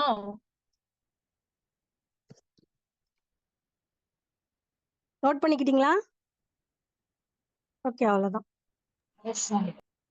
நெக்ஸ்ட் வந்து இந்த எஃப்ஐஆர் பொறுத்து குவாஷ் பண்றதுன்னு ஒரு டாபிக் வந்து நம்ம நிறைய பார்த்திருப்போம். கோர்ட்ல வந்து குவாஷ் பண்ணுங்க, எஃப்ஐஆர் குவாஷ் பண்றது அப்படின்லாம் சொல்லி கேள்விப்பட்டிருப்போம் இல்லையா? ஸோ எஃப்ஐஆர் இந்த அளவுக்கு ஒரு காஷியஸா இருக்க வேண்டிய அந்த எஃப்ஐஆர் டிலே எல்லாம் பாக்குறோம், எப்படி ரெக்கார்ட் பண்றதுன்னு பாக்குறோம், நம்மளே 2 கிளாஸ் பாக்குறோம். அதுல வந்து அதை போயிட்டு ஈஸியா குவாஷ் பண்றேன்னு சொல்றாங்களே, அப்படி பார்த்தா ஈஸியா குவாஷ் பண்ணிடலாமா? எஃப்ஐஆர்ல வந்து ஒரு டேட் டைம் தப்பா இருக்கு, இல்ல வந்து டிஃபெக்டோ கம்ப்ளைண்டோட நேமை வந்து மாத்தி சொல்லிட்டாங்க, இந்த மாதிரி சின்ன சின்ன விஷயங்களுக்கெல்லாம் வந்து குவாஷ் பண்ண முடியுமா? அந்த மாதிரிலாம் வந்து பண்ண முடியாது. எஃப்ஐஆர் குவாஷ் பண்றது எதுல நம்ம காமனா போடுவோம்னா 482 of CrPC inherent power of the high court. அதுல நம்ம போய் கேட்போம், எண்ட் ஆஃப் த ஜஸ்டிஸ் வந்து நீங்க எஃப்ஐஆர் குவாஷ் பண்ணுங்க அப்படின்னு சொல்லிட்டு. ஸோ இதுக்கு வந்து ஒரு ஃபேமஸ் கேஸ்ல இருக்கு. அதாவது இதுல வந்து ஒரு 7 சர்க்கம்ஸ்டான்சஸ் சொல்றாங்க. ஸோ குவாஷ் பண்றதுக்குன்னே இந்த சர்க்கம்ஸ்டான்சஸ் இருந்தாதான் நீங்க எஃப்ஐஆர் போயிட்டு ஹைகோர்ட்ல குவாஷ் பண்ணலாம். இந்த 7 சப்ஸ்டான்ஷியல ஏதாவது ஒண்ணு மேட் அவுட் ஆயிருக்கணும் அப்படின்னு சொல்றாங்க. ஸோ அது பார்ப்போம் என்ன அப்படின்னா, ஒரு நிமிஷம். Yes, state of Haryana versus Bhajan Lal. State of Haryana versus Bhajan Lal. State of Haryana versus Bhajan Lal. 1992 AIR 604 AIR 1992 AIR 604. State of Haryana versus Bhajan Lal. State of Haryana versus Bhajan Lal 1992 AIR 604. என்ன சொல்றாங்கன்னா ஒரு 7 கிரவுண்ட் சொல்றாங்க. இந்த கிரவுண்ட்ஸ்ல தாங்க நீங்க எஃப்ஐஆர் போயிட்டு குவாஷ் பண்ணிக்க முடியும் அப்படின்னு. ஃபர்ஸ்ட் பார்த்தோம்னா, where the allegation do not constitute any prima facie or make out a case against the accused. என்ன சொல்றாங்கன்னா, எஃப்ஐஆர்ல இருக்க அந்த சப்ஸ்டான்ஸ் இருக்கு இல்லையா, அது வந்து ஒரு அஃபென்ஸோட பிரைமா ஃபேசியே வந்து அது இன்க்ளூட் பண்ணல, பிரைமா ஃபேசியே கிடையாது. படிச்சு பார்த்தோம்னா பிரைமா ஃபேசியே இல்ல. அதே மாதிரி அக்யூஸ்டுக்கு மேல நடவடிக்கை எடுக்கிற மாதிரியும் எந்த சாராம்சமும் அதுல இல்ல அப்படின்னா நீங்க வந்து குவாஷ் பண்ண போலாம். இது ஃபர்ஸ்ட் சர்க்கம்ஸ்டான்சஸ். என்னன்னா do not constitute any prima facie. ஓகேவா? Or make out a case against accused. அந்த எதிரியின் மேல நடவடிக்கை எடுக்கிறதுக்கு அதுல வந்து எந்த ஒரு முகாந்திரமும் இல்லைங்கிற பட்சத்துல நீங்க எஃப்ஐஆர் போயிட்டு குவாஷ் பண்ணிக்கலாம்னு சொல்றாங்க. இது ஃபர்ஸ்ட். நெக்ஸ்ட் பாத்தீங்கன்னா if the FIR and other materials do not discloses any cognizable offence. அதாவது நம்ம முன்னாடியே பார்த்திருக்கோம், காக்னிசபிள் அஃபென்ஸ் இருந்தாதான் எஃப்ஐஆர் ரெஜிஸ்டர் பண்ணணும்ட்டு. ஆனா எஃப்ஐஆர் படிச்சு பார்த்தா என்ன தெரியுது, இதுல காக்னிசபிள் அஃபென்ஸே இல்லைங்க அப்படின்னு தெரியுது. அது அந்த அளவுக்கு வந்து அது மேட் அவுட் பண்ணல. பிளஸ் எஃப்ஐஆரோட சேர்த்து அதர் மெட்டீரியல்ஸ் எதுவும் வந்து அதோட சப்போர்ட்லயும் காக்னிசபிள் அஃபென்ஸ் இல்ல அப்படின்னு என்ன பண்ணலாம்னா குவாஷ் பண்றதுக்கு நீங்க போகலாம். இது ஒரு சர்க்கம்ஸ்டான்சஸ். 2 சர்க்கம்ஸ்டான்சஸ். ஃபர்ஸ்ட் பார்த்தோம்னா பிரைமா ஃபேசி கிடையாது, 2வது காக்னிசபிள் அஃபென்ஸ் இல்ல. நெக்ஸ்ட் தேர்ட் ஒன் பாத்தீங்கன்னா where the uncontroverted allegation made in the FIR and the evidence collected in support of the same do not discloses the commission of any offense. அதாவது அந்த substance இருக்கு இல்லையா, எஃப்ஐஆரோட சப்ஸ்டான்ஸ்ல அதுல வந்து அன்கான்ட்ரவர்டட் allegation தான் இருக்கு. அதாவது அதுல ஒரு சர்ச்சையே கிடையாது. அந்த இதை பார்த்தோம்னா நார்மலா வந்து ஒரு சின்ன விஷயத்த பெரிய விஷயமா சொல்லியிருக்காங்களே தவிர அதுல வந்து ஒரு சர்ச்சையே கிடையாது அந்த அலிகேஷன்ல. பிளஸ் மத்த எவிடன்ஸை பார்த்தாலும் ஒன்றும் இல்லை அப்படின்னாலும் நம்ம எஃப்ஐஆரை குவாஷ் பண்ணிக்கலாம். ஃபர்ஸ்ட் பார்த்தது பிரைமா ஃபேசி கிடையாது, 2வது காக்னிசபிள் அஃபென்ஸ் இல்ல, 3வது அன்கான்ட்ரவர்டட் அலிகேஷனா இருக்கு, பிளஸ் எவிடன்ஸை பார்த்தாலும் மேட் அவுட் ஆகுற மாதிரி தெரியல எந்த அஃபென்ஸும் அப்படின்னு. 4th பார்த்தோம்னா இஃப் டிஸ்க்ளோசர்ஸ் நான் cognisable offence and no investigation is permitted to a police officer without an order of magistrate. நம்ம என்ன பார்த்திருக்கோம், நான் காக்னிசபிள் அஃபென்ஸா இருந்தா எஃப்ஐஆரே போட வேண்டியது இல்லைன்னு பார்த்திருக்கோம். படிச்சு பார்த்தோம்னா நான் காக்னிசபிள் அஃபென்ஸா இருக்கு. அப்ப என்ன பண்ணலாம், அது ஒரு கிரவுண்ட் வாஷ் பண்ணிக்கலாம் அதை வச்சுட்டு. ஏன்னா நான் காக்னிசபிள் அஃபென்ஸ் இருந்துச்சுன்னா மேஜிஸ்ட்ரேட்டோட ஆர்டர் இல்லாம இன்வெஸ்டிகேஷனே பண்ண முடியாது. சோ அதனால அதை ஒரு கிரவுண்டா வச்சு நம்ம என்ன பண்ணலாம், வாஷ் போட்டுக்கலாம். சோ இது ஒரு கிரவுண்ட். நெக்ஸ்ட் பார்த்தோம்னா ஃபர்ஸ்ட் பிரைமா ஃபேசி கிடையாது, நெக்ஸ்ட் வந்து காக்னிசபிள் அஃபென்ஸே இல்ல, தேர்ட் வந்து அன்கான்ட்ரவர்டட் அலிகேஷனா இருக்கு, 4th வந்து நான் காக்னிசபிள் அஃபென்ஸா இருக்கு, 5th வந்து என்னன்னா allegation made in FIR. Third பாயிண்டா, okay, where the uncontroverted allegation made in FIR and the evidence collected in support of the same do not discloses the commission of any offense. அதாவது அந்த எஃப்ஐஆரோட substance இருக்கும் இல்லையா, அதை படிச்சு பார்த்தோம்னா ஒரு சர்ச்சையே இல்லை, அதுல சும்மா சின்ன விஷயமா தான் இருக்கு, அதுக்கு போய் வந்து எஃப்ஐஆர் ஃபைல் பண்ணிருக்காங்க. பிளஸ் வந்து மத்த எவிடன்ஸ் 161 மத்த எவிடன்ஸை பார்த்தாலும் அதுல அலிகேஷன் இருக்க மாதிரியே தெரியல அப்படின்னா என்ன பண்ணலாம், குவாஷ் போடுறதுக்கு அது ஒரு கிரவுண்ட் அப்படின்னு சொல்றாங்க. இதுதான் தேர்ட் கிரவுண்டு. 4th வந்து நான் காக்னிசபிள் அஃபென்ஸ் மேட் அவுட் ஆயிருந்தா பண்ணலாம். 5th வந்து என்னன்னா allegation made in FIR so absurd and inherently improbable on the basis of which no prudent person can ever reach a just conclusion that there is sufficient ground for proceedings against the accused. என்னன்னா நீங்க ஒரு எஃப்ஐஆரோட சப்ஸ்டான்ஸை வந்து ஒரு police officer படிக்க வேண்டாம், ஒரு advocate படிக்க வேணாம், ஒரு மேஜிஸ்ட்ரேட் கூட படிக்க வேணாம், நார்மல் மேன்ட்ட ஒரு லேமென்ட்ட கொடுத்து படிக்க சொல்லுங்க. படிச்சு பார்த்தா அவரு வந்து ஒரு கன்க்ளூஷனுக்கே வரமாட்டாரு. இதெல்லாம் வச்சுட்டு ஒருத்தவங்க மேல ப்ரொசீடிங் பண்ண முடியுமாங்க அப்படின்னு அவர் சொல்றாருன்னு வச்சுக்கோங்க, ஒரு நார்மல் மேன். சோ வந்து என்னன்னா அந்த மாதிரி வந்து அதாவது no prudent person can ever reach a just conclusion. அதாவது அந்த மாதிரி பர்சன் வந்து அந்த கன்க்ளூஷனுக்கே வரமாட்டாரு. இந்த விஷயத்த எல்லாமே எடுத்துட்டு போய் எஃப்ஐஆர் போடுவீங்க அப்படின்னு அவரோட ரியாக்ஷன் இருக்குன்னா அந்த மாதிரி ஒரு சப்ஸ்டான்ஸ் இருக்கு அப்படின்னா அதுவும் வந்து ஒரு கிரவுண்டு அப்படின்னு சொல்றாங்க. நெக்ஸ்ட் பார்த்தோம்னா 6 வந்து where there is an express legal bar in the code or concerned act. அதாவது ஏதாவது ஒரு லீகல் பார் இருக்கு ஒருத்தவங்க மேல நடவடிக்கை எடுக்கிறதுக்கு, ஒரு சாங்ஷனா இருக்கட்டும், சோ அந்த மாதிரி ஏதாவது கன்சர்ன் ஸ்பெஷல் ஆக்ட்லயோ இல்ல இந்த கோட்லயோ வந்து ஏதாவது இருக்கு அப்படின்னா அந்த பாரை மீறி எஃப்ஐஆர் போட்டிருக்காங்க அப்படின்னா அதுவும் ஒரு கிரவுண்ட். ஓகேவா. நெக்ஸ்ட் வந்து 7th பாத்தீங்கன்னா criminal proceeding is manifestly attended with a malified or maliciously instituted with an ulterior motive. அதாவது மெலிஷியஸ்லியா போடுறது, மேலஃபைட்டோட ஒரு தீய எண்ணத்தோட இவன் மேல எப்படியாவது வந்து ப்ராசிக்யூட் பண்ணி ஆகணும். நம்ம ஊர்ல எல்லாம் நடக்கும், அதாவது ஒருத்தர் வந்து வெளியூர் போக அப்ராட் போறாருன்னு வச்சுக்கோங்களேன், திடீர்னு 1 மந்த்துக்கு முன்னாடி போய் ஒரு எஃப்ஐஆர் போட சொல்லிடுவாங்க எப்படியோ இன்ஃப்ளூயன்ஸ் பண்ணி. சோ அந்த மாதிரி ஒரு மேலஃபைடு இன்டென்ஷன் இருக்கு அதுக்கு பின்னாடி. ஒருத்தருக்கு வந்து வேணும்னே வந்து வாண்டன்லியா பண்ணிருக்காங்க அப்படின்னு ஒரு கிரவுண்ட்ஸ் இருக்குன்னு வச்சுக்கோங்களேன், அதுவும் வந்து ஒரு குவாஷுக்கான கிரவுண்ட்ஸ் அப்படின்னு சொல்றாங்க. சோ 7 கிரவுண்ட் இருக்கு. நான் மறுபடியும் ரிப்பீட் பண்றேன். கேஸ்ல பாத்தீங்கன்னா state of Haryana versus Bhajanlal, 1992 AIR 604, State of Haryana versus Bhajanlal, 1992 AIR 604. First பாத்தீங்கன்னா சும்மா ஷார்ட்டா சொல்லிடுறேன். பிரைமா ஃபேசி மேட் அவுட் ஆயிருக்க கூடாது, அப்படி இருந்துச்சுன்னா போடலாம். ரெண்டாவது என்னன்னா காக்னிசபிள் அஃபென்ஸே கிடையாது அந்த சப்ஸ்டான்ஸ்ல அப்படின்னா. தேர்டு வந்து அன்கான்ட்ரவர்டட் அலிகேஷன், அதாவது சர்ச்சையற்ற ஒரு விஷயத்த வந்து ஃபார்வர்ட் பண்ணிருக்காங்க அப்படின்னாலோ. ஃபோர்த் வந்து நான் காக்னிசபிள் அஃபென்ஸை டிஸ்க்ளோஸ் பண்ணிருக்கு ஒரு எஃப்ஐஆர் அப்படின்னாலோ. ஃபிஃப்த் வந்து ஒரு ஆர்டினரி ப்ரூடன்ட் மேன் வந்து அந்த கன்க்ளூஷனுக்கே வரமாட்டான், அதை படிச்சு பார்த்தா அவனுக்கு வந்து இதெல்லாம வந்து ஒரு ப்ரொசீடிங்ஸ் கண்டக்ட் பண்ணுவாங்க அப்படிங்கிற ஒரு மாதிரி அந்த சப்ஸ்டான்ஸ் இருக்கு அப்படின்னா அதுவும் வந்து ஒரு குவாஷுக்கான ஒரு கிரவுண்ட்ஸ். நெக்ஸ்ட் பாத்தீங்கன்னா ஏதாவது லீகல் எக்ஸ்பிரஸ் ஒரு இம்ப்ளைட் பார் ஒரு எஃப்ஐஆர் ரெஜிஸ்டர் பண்றதுக்கோ இல்ல ப்ராசிக்யூட் பண்றதுக்கோ வந்து எக்ஸ்பிரஸா ஒரு லீகல் பார் இருக்கு அப்படின்னா. நெக்ஸ்ட் வந்து ஒரு மேலிஃபைடு இன்டென்ஷனோட போடுறாங்க, உள்நோக்கத்தோட இவன் மேல கேஸ் ஃபைல் பண்ணணும் அப்படிங்கறதோட. அதனால வந்து இதெல்லாம் வந்து கிரவுண்ட்ஸ். ஓகேவா? இந்த 7 கிரவுண்ட்ஸ் ஓகே தானே? நோட் பண்ணிக்கிட்டீங்களா? நெக்ஸ்ட் டாபிக் போலாமா? மேம் 6th one மட்டும். 6th ஒண்ணா மேம்? ஒரு எஸ் மேம்.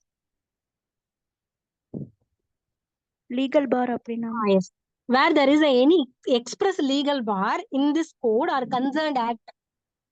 இப்ப கரப்ஷன் கேஸ் எல்லாம் பார்ப்போம், ப்ராசிக்யூஷனே வந்து சாங்ஷனோட தான் வாங்கி பண்ணணும் அப்படின்னு சொல்லியிருப்பாங்க. ஸோ எக்ஸ்பிரஸ் பார் வேற எதுலயாவது இருக்கு அப்படின்னா அதுவும் அந்த பாரையும் மீறி அவங்க வந்து எஃப்ஐஆர் பண்ணிருக்காங்க அப்படின்னா அதுவும் வந்து ஒரு கிரவுண்ட்.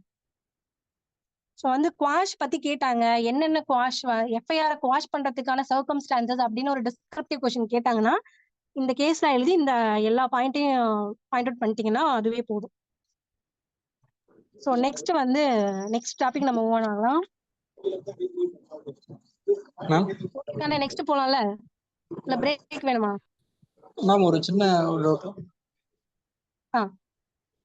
மேம், இந்த கான்ஸ்டியூஷன்ல 226க்கு கீழே ஸ்குவாஷ் கொண்டு போற மாதிரி சில கேஸ்லாம் நம்ம பாக்குறோம்ல மேடம், அது என்ன மேடம்? இது 482 இல்லாம 226லயும் போறாங்களே.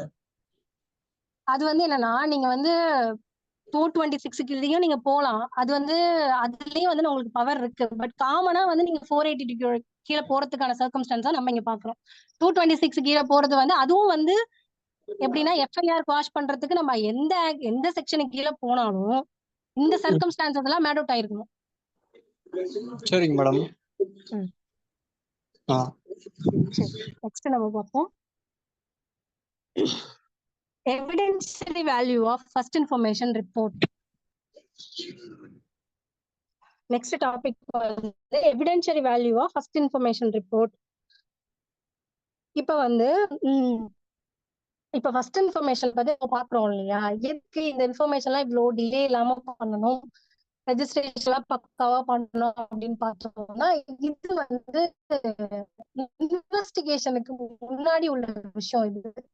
அதாவது ஒரு ஃபர்ஸ்ட் இன்ஃபர்மேஷன் ஸ்டேட்மெண்ட்டும் ஃபர்ஸ்ட் ரிப்போர்ட்டும் வந்து இன்வெஸ்டிகேஷன் ஸ்டார்ட் பண்றதுக்கு முன்னாடியே உள்ள விஷயம். அதனால இது வந்து ட்ரையல்ல வந்து ரிலே பண்ண முடியும். இன்வெஸ்டிகேஷன் ஸ்டார்ட் ஆயிருக்குனாலே அதுக்கப்புறம் கொடுக்குற ஸ்டேட் 162ல வந்து பார் ஆயிரும். அதுல நம்ம பார்க்கும்போது டீட்டெயிலா பார்ப்போம். ஸோ அதனால இது ரெண்டு தான் நம்ம ஃபர்ஸ்ட் எஃப்ஐ ஸ்டேட்மெண்ட்டையும் எஃப்ஐஆரை மட்டும் தான் நம்ம ரிலவென்ட் பண்ண முடியும். ஸோ எப்படிங்க ரிலவென்ட் பண்றது, எந்த செக்ஷன் கீழே ரிலவென்ட் பண்றது அப்படின்னு பார்த்தோம்னா எவிடன்ஸ் ஆக்ட் படிக்கும்போது நீங்க பார்த்திருப்பீங்க செக்ஷன் 8 ஆஃப் எவிடன்ஸ் ஆக்ட். இப்ப வந்து பிஎஸ்சில வந்து வாய்ஸ் பிரேக்கிங் ஆகுதா? இப்ப கேக்குதா? என்னன்னா இப்ப வந்து ஃபர்ஸ்ட் ரிப்போர்ட் நம்ம சொல்றோம் இல்லையா, இத வந்து நம்ம எதுக்கு இவ்வளவு டீட்டெயிலா நம்ம பாக்குறோம் அப்படின்னு பார்த்தோம்னா ஃபர்ஸ்ட் இன்ஃபர்மேஷனும் ஃபர்ஸ்ட் இன்ஃபர்மேஷன் ரிப்போர்ட்டும் வந்து நம்ம வந்து ட்ரையல்ல வந்து ரிலே பண்ணுவோம். இன்வெஸ்டிகேஷன் ஸ்டார்ட் ஆயிடுச்சுன்னு வச்சுக்கோங்களேன், அதுக்கப்புறம் 161ஐயும் மத்த கன்ஃபெஷனையும் நம்ம வந்து ரிலே பண்ண மாட்டோம். ஏன்னா அது வந்து 162ல வந்து ஸ்பெசிபிக் பார் இருக்குது. நம்ம அது நம்ம பார்க்கும்போது டீட்டெயிலா பார்க்கலாம். இன்வெஸ்டிகேஷன் ஸ்டார்ட் பண்றதுக்கு முன்னாடி எஃப்ஐஆரும் ஃபர்ஸ்ட் இன்ஃபர்மேஷனும் வர்றதுனால இதை நம்ம டைரக்டா வந்து ட்ரையல்ல வந்து ப்ரூஃப் பண்ண முடியும். அதனாலதான் இதுக்குன்னு ஒரு எவிடென்ஷியரி வேல்யூ கொடுக்குறாங்க. என்ன எவிடென்ஷியரி வேல்யூனா FIR is not a substantive piece of evidence. FIR வந்து சப்ஸ்டாண்டிவ் பீஸே கிடையாது. இதை மட்டும் வச்சுட்டே வந்து நீங்க வந்து கன்விக்ஷன் கொடுக்க முடியுமான்னா கிடையாது. இதோட எவிடென்ஷரி வேல்யூ என்னன்னா கராபரேட் பண்றதுக்கும் கான்ட்ரடிக்ட் பண்றதுக்கும் தான். ஸோ அது வந்து அப்புறம் பார்க்கலாம். சரிங்க, இது வந்து எவிடன்ஸ் ஆக்ட்ல எப்படி நீங்க வந்து ரெலவென்ட் பண்றீங்க ஒரு ஃபர்ஸ்ட் இன்ஃபர்மேஷனை அப்படின்னு பார்த்தோம்னா, செக்ஷன் 8 ஆஃப் எவிடன்ஸ் ஆக்ட்ல கொடுத்துருப்பாங்க. இப்ப வந்து பிஎஸ்ஏல வந்து செக்ஷன் 6ல இருக்குன்னு நினைக்கிறேன். அது நம்ம பார்ப்போம் இல்லையா, motive preparation previous and subsequent contact. So நான் சொல்றது ஃபர்ஸ்ட் இன்ஃபர்மேஷனை தான், நாட் எஃப்ஐஆர். ஓகேவா? ஃபர்ஸ்ட் இன்ஃபர்மேஷன் என்னன்னா இந்த ஸ்டேட்மெண்ட் மாதிரி எழுதி வாங்குவாங்கல்ல, அனுப்புதல் இதெல்லாம் போட்டு கம்ப்ளைண்ட் வந்து லாஸ்ட்ல சைன் பண்ணிருப்பாங்க. ஸோ அதை தான் சொல்றேன். அதுதான் செக்ஷன் 8ல வந்து 8 ஆஃப் எவிடன்ஸ் ஆக்ட்ல வந்து ரெலவெண்ட். ஸோ வந்து இந்த எவிடன்ஸ் ஆக்ட் படிச்சிருப்பீங்கல்ல, ஸோ அது என்ன சொல்லுதுன்னு யாராவது சொல்ல முடியுமா? செக்ஷன் 6 ஆஃப் பிஎஸ்ஏ முன்னாடி வந்து எவிடன்ஸ் ஆக்ட்ல section 8. motive preparation. Yes, motive preparation previous and subsequent conduct பத்தி பேசும். ஓகேவா? செக்ஷன் 6 ஆஃப் பிஎஸ்ஏல வந்து இதுதான் சொல்லியிருப்பாங்க. என்ன அப்படின்னா, எப்படி நீங்க இதோட ரிலவென்ட் பண்றீங்க அப்படின்னா, இதுல சப்சீக்வெண்ட் கான்டாக்ட் இருக்கு இல்லையா, அதுலதான் நம்ம ஃபர்ஸ்ட் இன்ஃபர்மேஷனை ரெலவென்ட் பண்ண முடியும். எப்படி அப்படின்னா, இப்போ வந்து ஒரு அஃபென்ஸ் நடக்குதுன்னு வச்சுக்கோங்களேன். ஒருத்தர் வந்து ஒரு வீட்டுல வந்து அடிச்சு போட்டு போயிடுறாரு அப்படின்னா, அவங்க ரிலேட்டிவ்ல என்ன பண்ணுவாங்க, ஃபர்ஸ்ட் என்ன பண்ணுவாங்க, ஃபர்ஸ்ட் எய்ட் கொடுத்துட்டு நெக்ஸ்ட் வந்து என்ன பண்ணுவாங்கன்னா, ஒரு லா என்ஃபோர்ஸ்மெண்ட் டிபார்ட்மெண்ட் கிட்ட போயிட்டு அதை கம்ப்ளைண்ட் பண்ணுவாங்க. இந்த மாதிரி நடந்துச்சுங்க, இதுல ஏதாவது ஆக்ஷன் எடுங்க அப்படின்னு சொல்லிட்டு. இதுதான் உங்களோட கான்டாக்டா இருக்கும். ஒருத்தரோட நடத்தை வந்து ஒரு அஃபென்ஸ் நடந்ததுக்கு அப்புறம் இப்படிதான் இருக்கும். இது காமனா உள்ள விஷயம் இல்லையா? சோ நம்ம என்ன பண்றோம், ஒரு அஃபென்ஸ் நடந்ததுக்கு அப்புறம் ஃபர்ஸ்ட் இன்ஃபர்மேஷன் எது மூலமா கொடுக்குறோம், ஒரு நடத்தை. அதாவது அந்த அஃபென்ஸ் நடந்ததுக்கு அப்புறம் அந்த கான்டாக்ட் வந்து இப்படிதான் இருக்குங்கிறதுனாலதான் நம்ம ஃபர்ஸ்ட் இன்ஃபர்மேஷனே கொடுத்துருக்கோம். சோ அதனால ஃபர்ஸ்ட் இன்ஃபர்மேஷன் எதுல ரிலவென்ட் அப்படின்னா, சப்சிக்வெண்ட் கான்டாக்ட். அதாவது அஃபென்ஸ் நடந்ததுக்கு அப்புறம் சப்சிக்வெண்டா ஒரு பர்சன் இதுதான் பண்ணுவாங்க, அவங்களோட நடத்தை இப்படிதான் இருக்கும், அதனால ஒரு நடத்தையின் மூலமாக இத வந்து நம்ம குற்றத்தை உறுதிப்படுத்துறதுக்காக இந்த ஃபர்ஸ்ட் இன்ஃபர்மேஷனை வந்து ரெலவென்ட் பண்ணிக்கலாம் அப்படின்னு சொல்றாங்க செக்ஷன் 8ல. சோ புரியுதா சொல்றது? என்னன்னா செக்ஷன் 6 ஆஃப் பிஎஸ்சில என்ன சொல்றாங்கன்னா, motive preparation previous and subsequent கான்டாக்ட்லாம் வந்து ரிலவென்ட்டுங்க அப்படின்னு சொல்றாங்க. ஃபர்ஸ்ட் இன்ஃபர்மேஷன் வந்து நான் என்னன்னா சப்சிக்வெண்ட் கான்டாக்ட்ல ரிலவென்ட் பண்ணலாம்னு சொல்றேன். ஒரு ஃபர்ஸ்ட் இன்ஃபர்மேஷனை கலோக்கியலா சொல்லணும்னா, ஒரு கம்ப்ளைண்ட் கொடுக்குறாங்கல்ல, அது வந்து ரிலவென்ட் பண்ணலாம்னு சொல்றேன் சப்சீக்வெண்ட் கான்டாக்ட்ல. எப்படி ரிலவென்ட் பண்ணலாம்னா, அஃபென்ஸ் நடந்ததுக்கு அப்புறம் ஒரு சப்சீக்வெண்டான, அதாவது ஒருத்தரோட நடத்தை எப்படி இருக்கும், லா என்ஃபோர்ஸ்மெண்ட் டிபார்ட்மெண்ட்ல போயிட்டு ஒரு கம்ப்ளைண்ட் கொடுப்பாங்கல்ல, அதுதானே ஒரு நடத்தை. சோ அதனால அந்த ஃபர்ஸ்ட் இன்ஃபர்மேஷன் கொடுத்துட்டாங்க அப்படின்னா என்ன அர்த்தம், நடத்தையின் மூலமாக அந்த குற்றத்தை வந்து அவங்க உறுதிப்படுத்திருக்காங்கன்னு அர்த்தம். சோ அதனாலதான் செக்ஷன் 6 ஆஃப் பிஎஸ்சில கீழே நம்ம ரிலவென்ட் பண்றோம் ஃபர்ஸ்ட் இன்ஃபர்மேஷனை, நாட் எஃப்ஐஆர். எஃப்ஐஆர் நான் சொல்லல, பல்லக்கில நம்ம சொல்லுவோம் இல்லையா, கம்ப்ளைண்ட் கொடுத்துருக்கோம், கம்ப்ளைண்ட் என்ன ஒரு ஷீட்ல வந்து இருக்கும் இல்லையா, அதுதான் சொல்றேன். அதுதான் செக்ஷன் 6 ஆஃப் பிஎஸ்சில வந்து ரெலவென்ட். சோ இது புரியுதா இந்த ரெலவென்சி?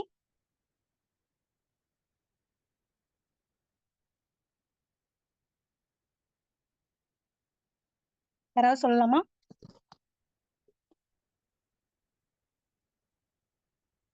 ஓகே, நெக்ஸ்ட் வந்து நெக்ஸ்ட் வந்து என்னன்னா, ஃபர்ஸ்ட் இன்ஃபர்மேஷன், அதாவது கலோக்கியலா நம்ம சொல்றது கம்ப்ளைண்ட் வந்து செக்ஷன் 6ல வந்து சப்சீக்வெண்ட் கான்டாக்ட்ல ரெலவென்ட் சொல்லியாச்சு. நெக்ஸ்ட் வந்து ஃபர்ஸ்ட் இன்ஃபர்மேஷன் ரிப்போர்ட் இருக்கு இல்லையா, எஃப்ஐஆர், அதை கொண்டு எதுல ரிலவென்ட் பண்ணுவீங்க அப்படின்னு பார்த்தோம்னா, செக்ஷன் 9 ஆஃப் எவிடன்ஸ் ஆக்ட். இப்ப வந்து பிஎஸ்சில அங்க எங்க பிளேஸ் ஆயிருக்குன்னா, செக்ஷன் 7 ஆஃப் பிஎஸ்சில வந்து பிளேஸ் ஆயிருக்கு.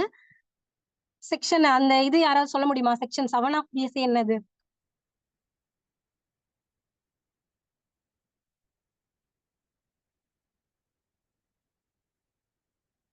யாராவது சொல்லுங்க.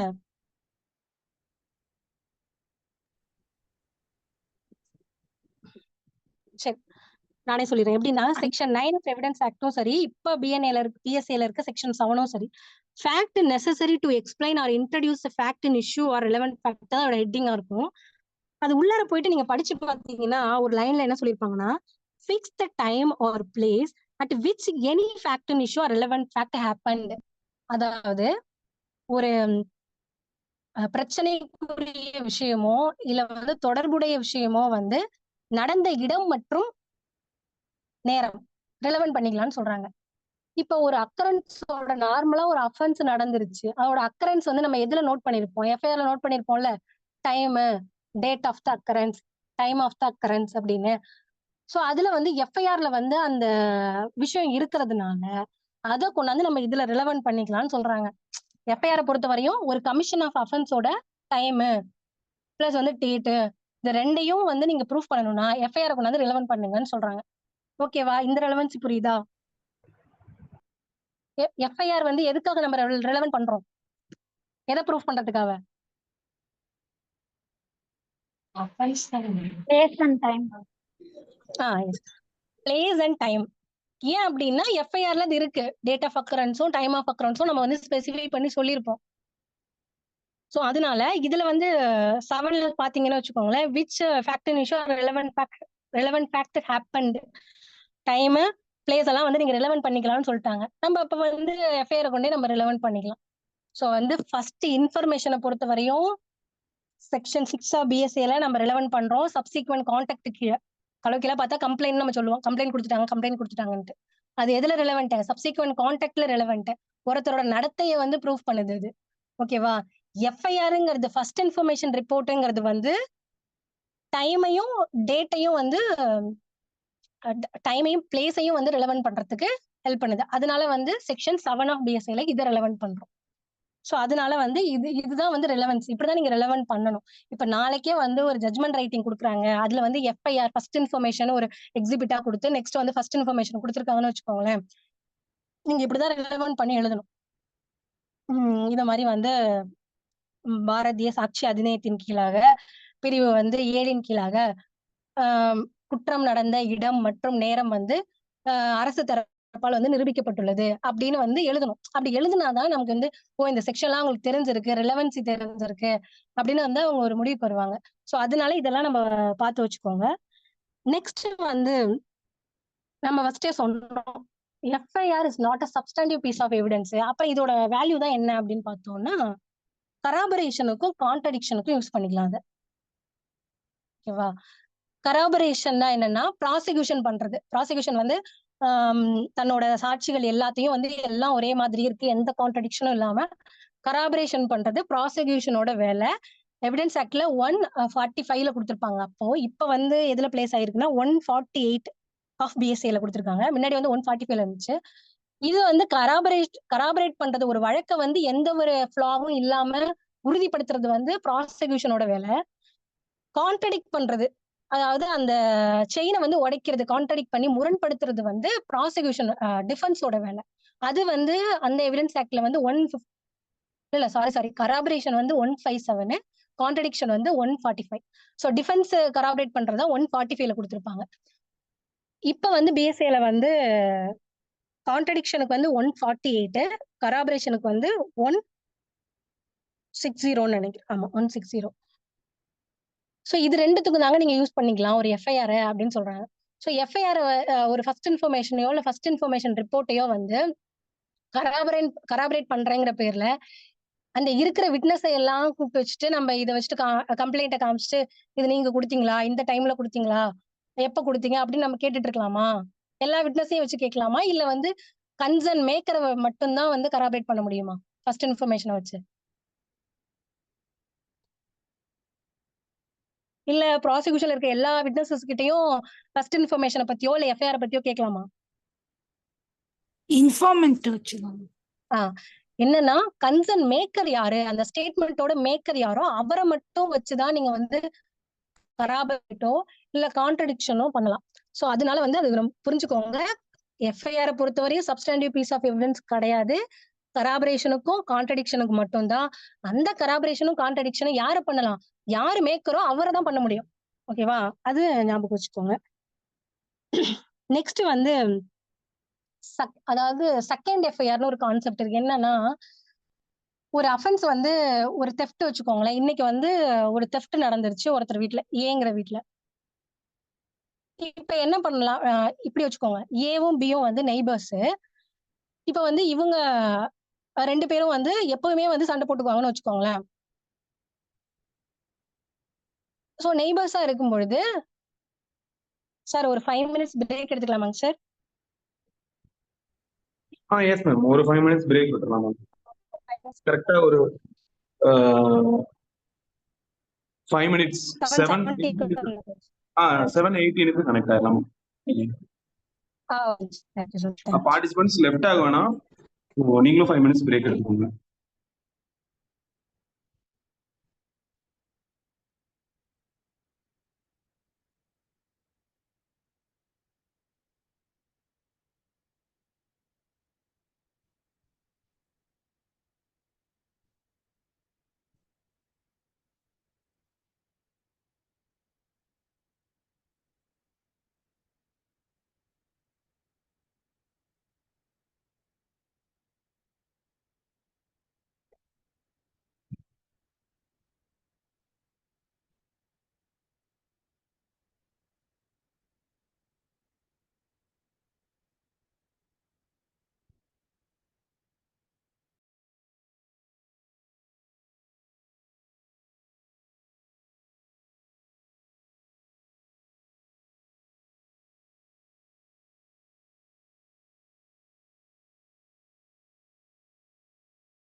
சார் ஸ்டார்ட் பண்ணலாமாங்க சார்?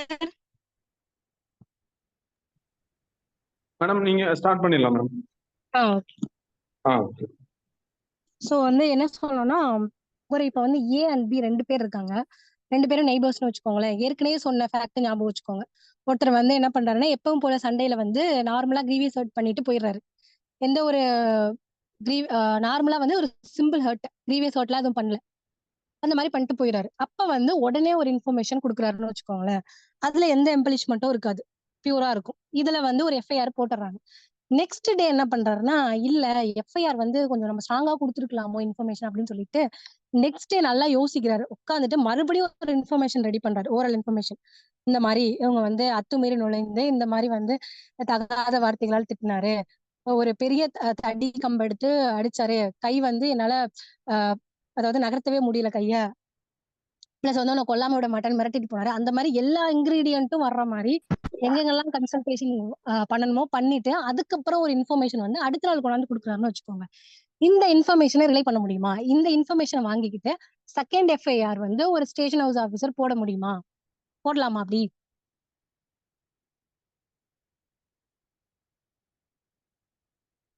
போடலாமா? அப்படி போடக்கூடாது. அந்த மாதிரி ஒரு அஃபென்ஸுக்கு ஒரு எஃப்ஐஆர் தான், செகண்ட் எஃப்ஐஆர் கிடையாது அப்படின்னு சொல்ற வழக்கு தான் T T Antony versus state of Kerala. T T Antony versus state of Kerala. T T Antony versus state of Kerala and others. 2001 Volume 6, 2001 Volume 6, Supreme Court 181. 2001 Volume 6, Supreme Court 181. இதுல என்ன சொல்றாங்க? இதுலதான் வந்து செகண்ட் எஃப்ஐஆர் வந்து நம்ம போடக்கூடாது, நாட் ரிலவெண்ட் அப்படின்னு சொல்றாங்க. ஸோ நெக்ஸ்ட் வந்து பார்த்தோம்னா, இப்ப வந்து ஒரு அஃபென்ஸ் இருக்கு. இப்ப வந்து ஏன் என்ன பண்றாருன்னா, கவுண்டர் கம்ப்ளைண்ட் நம்ம கேள்விப்பட்டோம், கவுண்டர் கேஸ் அப்படின்னு சொல்லிட்டு. அது எப்படி வந்து அரைஸ் ஆகும் அப்படின்னு பார்த்தோம்னா, இப்ப அதே எக்ஸாம்பிள் வச்சுக்கலாமே. ஏங்கிறவர் வந்து என்ன சொல்றாரு, பிங்கிற பர்சன் வந்து என் வீட்டுல அத்துமீறி நுழைஞ்சு என்ன அடிச்சுட்டாரு அப்படின்னு ஒரு இன்ஃபர்மேஷன் ஃபர்ஸ்ட் கிடைக்குது. ஒரு 10 நிமிஷம் கழிச்சு இன்னொரு பி வந்து என்ன சொல்றாருன்னா, நான் ஏன் வீட்டுக்கு போயிருந்தப்ப ஏன் வந்து என்ன அடிச்சிட்டாரு அப்படின்னு. சோ இந்த மாதிரி ஒரு ஃபேக்ட் தான், ஆனா 2 இன்ஃபர்மேஷனா கன்வெர்ட் ஆகுதுன்னு வச்சுக்கோங்களேன். அப்ப என்ன பண்றது? அப்ப வந்து ரெஜிஸ்டர் பண்ண வேண்டாமா? சப்சீக்வெண்டா வந்ததை வந்து விட்டுறலாமா அப்படின்னு பார்த்தோம்னா கிடையாது. இந்த மாதிரி ஒரு கவுண்டரா வந்துச்சு, 2 அக்ரிட் பார்ட்டி 2 பேர் இருக்காங்கன்னு ஃபர்ஸ்ட் தோணுச்சுன்னா என்ன பண்ணணும்னா, நீங்க ஃபர்ஸ்ட் இன்ஃபர்மேஷனை ஃபைல் பண்ணிருங்க. ஃபர்ஸ்ட் இன்ஃபர்மேஷனை கொடுத்து எஃப்ஐஆர் ரெஜிஸ்டர் பண்ணிருங்க. 2க்குமே தனித்தனியா ரெஜிஸ்டர் பண்ணிருங்க. End of the day investigation போயிட்டு அக்ரஸர் எதுல இருக்காரோ அதுக்கு மட்டும் நீங்க ஃபைனல் ரிப்போர்ட் ஃபைல் பண்ணுங்க அப்படின்னு சொல்றாங்க. இல்லங்க, எனக்கு வந்து ஒரு ஸ்டேஷன் ஹவுஸ் ஆபீசர் சொல்றாரு இதுல 2ல எதுவுமே கண்டுபிடிக்க முடியல அப்படின்னா 2த்துக்கும் தனித்தனி ஃபைனல் ரிப்போர்ட் போட்டு 2த்தையும் கொண்டே கோர்ட்ல கொடுத்துருங்க, அவங்க முடிவு பண்ணிக்குவாங்க அப்படின்னு சொல்றாங்க. சோ இதுதான் வந்து கவுண்டர் கேஸ் பொறுத்தவரையும் உள்ள ப்ரொசீஜர்ஸ். சோ இதுல என்ன சொல்றாங்க அப்படின்னு பார்த்தோம்னா, இந்த மாதிரி கவுண்டர் கேஸை வந்து ஒரே ஐஓ வந்து இது பண்ண முடியுமா? அதாவது ஒரே ஐஓ வந்து இன்வெஸ்டிகேட் பண்ண முடியுமானா கிடையாது. 2 கேஸுக்கும் வந்து தனித்தனி ஐஓ இருக்கணும் அப்படின்னு சொல்றாங்க. அதே மாதிரி கவுண்டர் கேஸ் நாளைக்கு கோர்ட்டுக்கு வந்தாலும் ஒரே ஏபிபிஓ ஒரே பிபிஓ பண்ணணுமானா முடியாது. 2த்துக்கும் தனித்தனி பிபி வச்சுதான் அதை வந்து ப்ராசிக்யூட் பண்ணணும் அப்படின்னு சொல்றாங்க. பிளஸ் என்னன்னா, இந்த ஒரு கேஸை முடிச்சுட்டு ஆர்குமெண்ட் ஸ்டேஜ் வரையும் கொண்டாந்து நிறுத்திட்டு நெக்ஸ்ட் கேஸையும் ட்ரையல் பண்ணிட்டு ஆர்குமெண்ட் ஸ்டேஜ் வர்றப்ப 2த்துக்கும் தனித்தனியா வந்து நீங்க ஜட்ஜ்மெண்ட் ப்ரொனவுன்ஸ் பண்ணணும் அப்படிங்கறதா நமக்கு இப்ப இருக்கிற ப்ரொசீஜர்ஸ், அதாவது கவுண்டர் கேஸ் பொறுத்த வரையும். சோ இது வந்து இதுக்கான ரிலேட்டட் கேஸ்ல பாருங்க. Upkar Singh UPKAR Upkar Singh versus Ved Prakash and others. Upkar Singh UPKAR Upkar Singh versus Ved Prakash and others. AIR 2004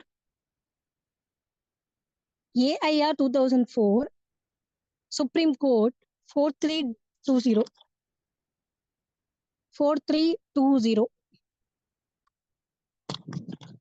Upkar Singh versus Ved Prakash and others. AIR 2004 Supreme Court 4320. So இதுதான் வந்து கவுண்டர் கேஸை பொறுத்தவரையும் உள்ள விஷயம். சோ இது டிஃபரன்ஸ் புரியுதா? செகண்ட் எஃப்ஐஆர்னா என்ன, கவுண்டர் கேஸ்னா என்ன? இதுல ஏதாவது டவுட்ஸ் இருக்கா உங்களுக்கு?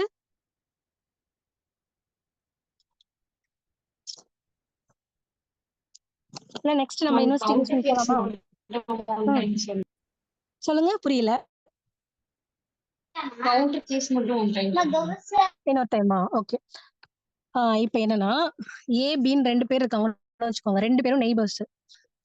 ஏன் என்ன சொல்றாரு, கம்ப்ளைண்ட் வந்து இன்ஃபர்மேஷன் என்ன கொடுக்குறாருன்னா, பி வந்து நைட் வந்து எங்க வீட்டுல அத்துமீறி நுழைஞ்சு என்ன அடிச்சிட்டாரு அப்படின்னு ஒரு கம்ப்ளைண்ட் கொடுக்குறாரு, இன்ஃபர்மேஷன் கொடுக்குறாரு. நெக்ஸ்ட் ஒரு 1/2 hour கழிச்சு பி என்ன வந்து சொல்றாருன்னா, நான் ஏன் வீட்டுக்கு போயிருந்தப்ப ஏதான் என்ன அடிச்சிட்டாரு அப்படின்னு சொல்றாரு. அஃபென்ஸ் வந்து ஒரு அக்கரன்ஸ் வந்து ஒரே நிகழ்வு தான், ஆனா வந்து அக்ரிட் பார்ட்டி 2 பேரும் வந்து ரெண்டு விதமான வியூல சொல்றாங்க அப்படின்னா இதான் கவுண்டர் கேஸ். இதை வந்து நீங்க சப்சிக்வெண்டா வர்றக்கே நம்ம தான் பார்த்துருக்கோம்ல, ஒரு அஃபென்ஸுக்கு ஒரு எஃப்ஐஆர் தான் அப்படின்னு சொல்லிட்டு. ஸோ இந்த மாதிரி வந்தா என்ன பண்ணுவீங்க? 2 பார்ட்டியும் வர்றாங்க. எனக்கு தான் பிரச்சனை, எனக்கு தான் பாதிப்பாயிருக்கு. இவர் சொல்றாரு எனக்கு தான் பாதிப்பாயிருக்கு. என்ன என்ன என் கேஸ ரெஜிஸ்டர் பண்ணுங்க அப்படின்னு சொல்லி 2 பேரும் வந்து கேட்டாங்கன்னா, 2த்தையும் தனித்தனியா ரெஜிஸ்டர் பண்ணுங்க அப்படின்னு சொல்றாங்க. ரெஜிஸ்டர் பண்ணிட்டு 2யும் தனித்தனி ஐஓ வந்து விசாரிக்கணும். ஏன்னா ஒரு கேஸ விசாரிக்கும்போது அந்த ஐஓட மைண்ட் செட் வேற மாதிரில இருக்கும். சோ அதே வந்து அந்த ஐஓவே இந்த கேஸையும் விசாரிச்சாருன்னா, அது எந்த அளவுக்கு எஃபெக்ட்டா இருக்கும்னு தெரியாது இல்லையா? சோ அதனால 2 ஐஓ வந்து இதுக்கு தனி ஐஓ, கவுண்டர் கேஸ்க்கு தனி ஐஓ. அதே மாரி நாளைக்கு கேஸ் வந்து ட்ரையலுக்கு வந்தாலும், இதுக்கு தனி பிபி. அதாவது மெயின் கேஸ்க்கு ஒரு பிபி, கவுண்டர் கேஸ்க்கும் இன்னொரு பிபி தான் வந்து அத ப்ராசிக்யூட் பண்ணணும் அப்படின்னு சொல்றாங்க. ட்ரையல் வர்றப்ப 2த்துக்கும் சேர்த்து வச்சு தான் வந்து அவங்க வந்து ஜட்ஜ்மெண்ட்ஸ் ப்ரொனவுன்ஸ் பண்ணணும், ஆர்குமெண்ட்ஸ் கேட்டு அப்படின்னு சொல்றாங்க. இதான் கவுண்டர் கேஸ். கவுண்டர் கேஸ பொறுத்தவரையும் வந்து 2யும் தனித்தனியா ரெஜிஸ்டர் பண்ணிக்கணும்னு சொல்றாங்க. ஓகேவா? புரியுதா? Yes ma'am. கேஸ்ல ரிப்பீட் பண்ணணுமா? ஓகே. ஃபர்ஸ்ட் வந்து ஒரே நிமிஷம் இருங்க. செகண்ட் எஃப்ஐஆருக்கு வந்து TT Antony versus state of Kerala under 2001 volume 6 supreme court 181. Second FIR 11 கிடையாதுங்கிறதுக்கு. நெக்ஸ்ட் வந்து இந்த கவுண்டர் கேஸ் பத்தி சொல்றது வந்து Upkar Singh UPKAR Upkar Singh versus Ved Prakash and others AIR 2004 supreme court 4320. ஓகேவா மேம்? நெக்ஸ்ட் போலாமா?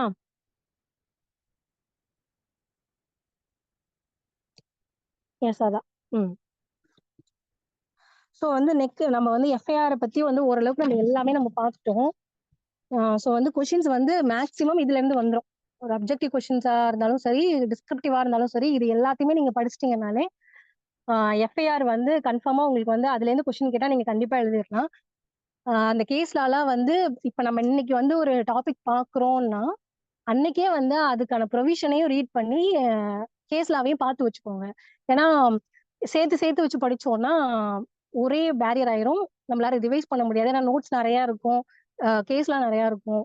ஸோ அதனால அப்பப்போ வந்து அன்னன்னைக்கே வந்து அதை ரிவைஸ் பண்ணிடுங்க. ஸோ நெக்ஸ்ட் வந்து பவர் ஆஃப் இன்வெஸ்டிகேஷன் நம்ம வந்து கொஞ்சம் பார்த்து வைக்கலாம். ஃபர்ஸ்ட் பிகினிங் ஸ்டார்ட் பண்ணி வைப்போம் இன்னைக்கு. நெக்ஸ்ட் கிளாஸ்ல டீட்டெயிலா பார்க்கலாம். ஸோ பவர் ஆஃப் இன்வெஸ்டிகேஷன் அப்படின்னா சார் இதுல வந்து ஸ்க்ரால் பண்ணுங்களேங்க sir. Section 2 clause R of BNSS.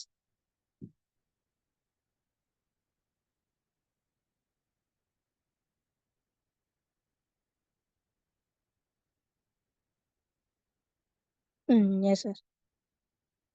நம்ம வந்து இன்வெஸ்டிகேஷன் பாக்குறதுக்கு முன்னாடி ஒருத்தரை பத்தி நம்ம தெரிஞ்சுக்கணும். யாருன்னா officer in charge of the police station அப்படின்ட்டு. இவர் யாரு? நம்ம வந்து நான் முன்னாடியே பார்த்திருக்கோம், SHOன்னு சொல்லியிருப்போம். அவர் யாருதான் வந்து அதை வந்து இம்ப்ளை பண்ணுது அப்படி.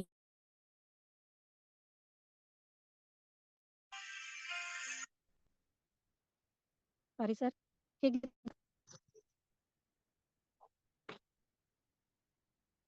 சார் ஆடிபிளா இருக்காங்க சார்? எது இன்டரப்ஷன்ஸ் இருக்கா? நோ மேம், ஆடியபிளா இருக்கு. Okay. So officer in charge of the police ஸ்டேஷனா யாரு அப்படின்னா, யாராவது படிக்கிறீங்களா 2 ஆர்?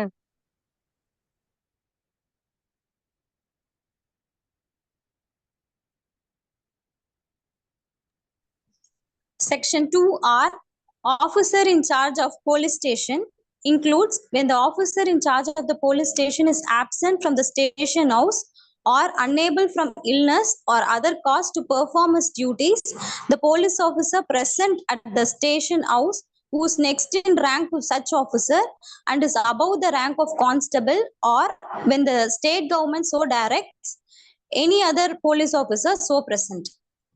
S ma'am. என்ன சொல்றாங்க அப்படின்னா, charge of the police station absent from the station house or unable from illness or other cause to perform his duties. நார்மலா station house ஆஃபீஸர்னா யாருன்னா இன்ஸ்பெக்டர் தான். ஒரு ஸ்டேஷன் போயிட்டோம்னா அதுல வந்து இன்ஸ்பெக்டர் தான் ஸ்டேஷன் ஹவுஸ் ஆஃபீஸர்னு சொல்லுவாங்க. இவர் தான் SHO, மெயின் ரோலே இவர் தான்.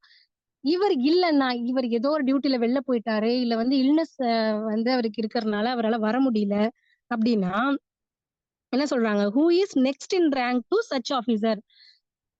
And is above the rank of constable. So அப்ப வந்து இந்த இன்ஸ்பெக்டருக்கும் கான்ஸ்டபிளுக்கும் இடையில வந்து யார் யார் இருக்காங்கன்னு பார்த்தோம்னா ஹெட் கான்ஸ்டபிள் இருப்பாரு, அடுத்தது சப் இன்ஸ்பெக்டர் ஆஃப் போலீஸ் இருப்பாரு, இப்ப வந்து நிறைய கேஸ்ல வந்து ஸ்பெஷல் SSIன்னு ஒருத்தர் இருக்காரு, ஸ்பெஷல் சப் இன்ஸ்பெக்டர் அப்படின்னு சொல்லிட்டு. இது வந்து இவங்க 3 பேர் தான் இருப்பாங்க. ஸோ இன்ஸ்பெக்டரு அவர் இல்லைன்னா sub inspector of police, special sub inspector of police, or வந்து ஹெட் கான்ஸ்டபிள். கான்ஸ்டபிள் வருவாரா? வரமாட்டாரு, ஏன்னா அவருக்கும் அபவ் ரேங்க் தான் சொல்லியிருக்காங்க. ஸோ இவரெல்லாம் தான் வந்து ஸ்டேஷன் ஹவுஸ் ஆஃபீஸர்னு சொல்றோம், officer in charge of the police station அப்படின்னு. ஸோ இவர் எதுக்கு பார்க்கணும்? இவரை பத்தி வந்து நம்ம தெரிஞ்சாதான் பவர் ஆஃப் இன்வெஸ்டிகேஷன்ல இவர் தான் ரோல் இருக்கு, இவர் தான் வந்து இன்வெஸ்டிகேஷன் பண்ண முடியும். இப்ப சொன்னோம்ல இவங்க தான். ஸோ வந்து சரி, இன்வெஸ்டிகேஷனோட பவர் எங்க இருக்கு அப்படின்னா இந்த சங்கீதால வந்து செக்ஷன் 175 BNSSல தான் கொடுத்திருக்காங்க. சார் ப்ளீஸ் அதை கொஞ்சம் ஸ்க்ரோல் பண்றீங்களா? 175 ஆஃப் BNSS.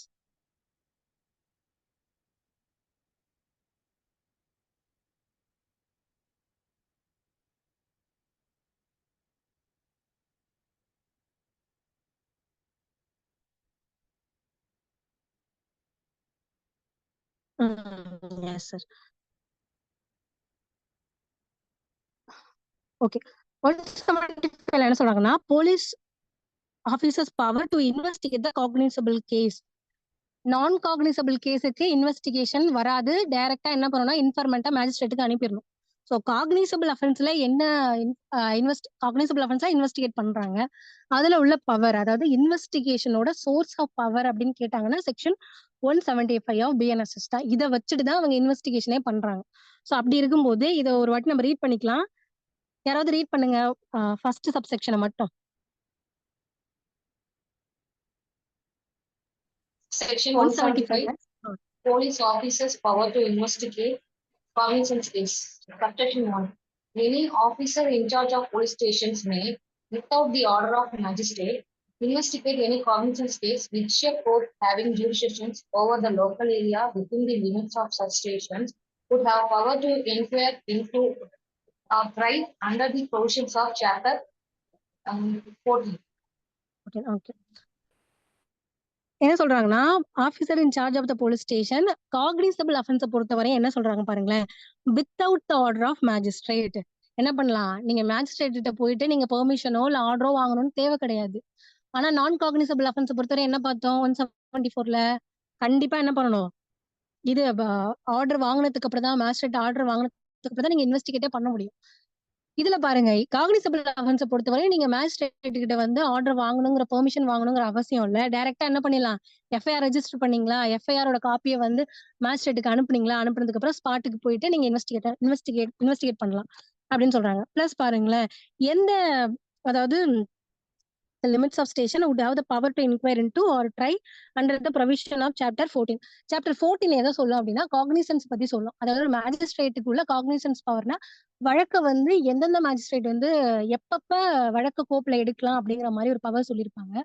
ஸோ அந்த மாதிரி ஒரு ஜூரிஸ்டிக்ஷனல் காக்னிசன்ஸ் எடுக்கக்கூடிய மேஜிஸ்ட்ரேட் கிட்ட வந்து நீங்க பெர்மிஷன் பெர்மிஷன் இல்லாமலே இன்வெஸ்டிகேட் பண்ணலாங்கிறது தான் சப்செக்ஷன் 1 சொல்லுது. Provided that considering the nature and gravity of the offense, the superintendent of police may require the deputy superintendent of police to investigate the case. இது வந்து புதுசா இப்ப BNSSல இன்கார்பரேட் பண்ணிருக்காங்க, நம்ம CRBCல அது கிடையாது. என்ன சொல்றாங்க அப்படின்னா ஒரு நேச்சர், அதாவது நம்ம பார்த்திருக்கோம் officer in charge of the police station பண்ணலாம் ஒரு அஃபென்ஸ்னு.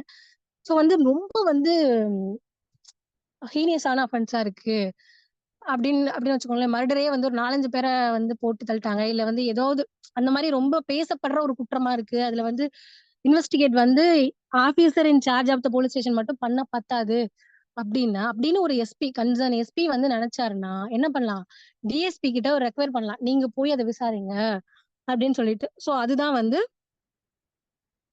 which officer was not deputy superintendent to investigate the case. So வந்து என்ன சொல்லலாம், DSP கிட்ட போயிட்டு நீங்க இன்வெஸ்டிகேட் பண்ணுங்க அப்படின்னு சொல்லிட்டு அவங்கள வந்து டைரக்ட் பண்ணலாம். ஸோ இதுதான் வந்து புதுசா இன்கார்பரேட் பண்ணிருக்காங்க. நார்மலா வந்து officer in charge of the police station தான் பண்ணணும். மேபி வந்து கிராவிட்டி ஆஃப் த அஃபென்ஸோட தன்மையை கருதி வந்து ஒரு சூப்பரிண்டென்டென்ட் ஆஃப் போலீஸ் வந்து என்ன பண்ணலாம், DSPக்கு வந்து ரெக்வஸ்ட் கொடுக்கலாம், நீங்க போயிட்டு அதை வந்து பண்ணுங்க, கொஞ்சம் கிராவிட்டி வந்து அதிகமா இருக்க மாதிரி இருக்கு அப்படின்னு சொல்லிட்டு. ஸோ இது வந்து புதுசா ஆட் பண்ண விஷயம். So இதுதான் சப் கிளாஸ் 2 யாராவது படிக்கிறீங்களா?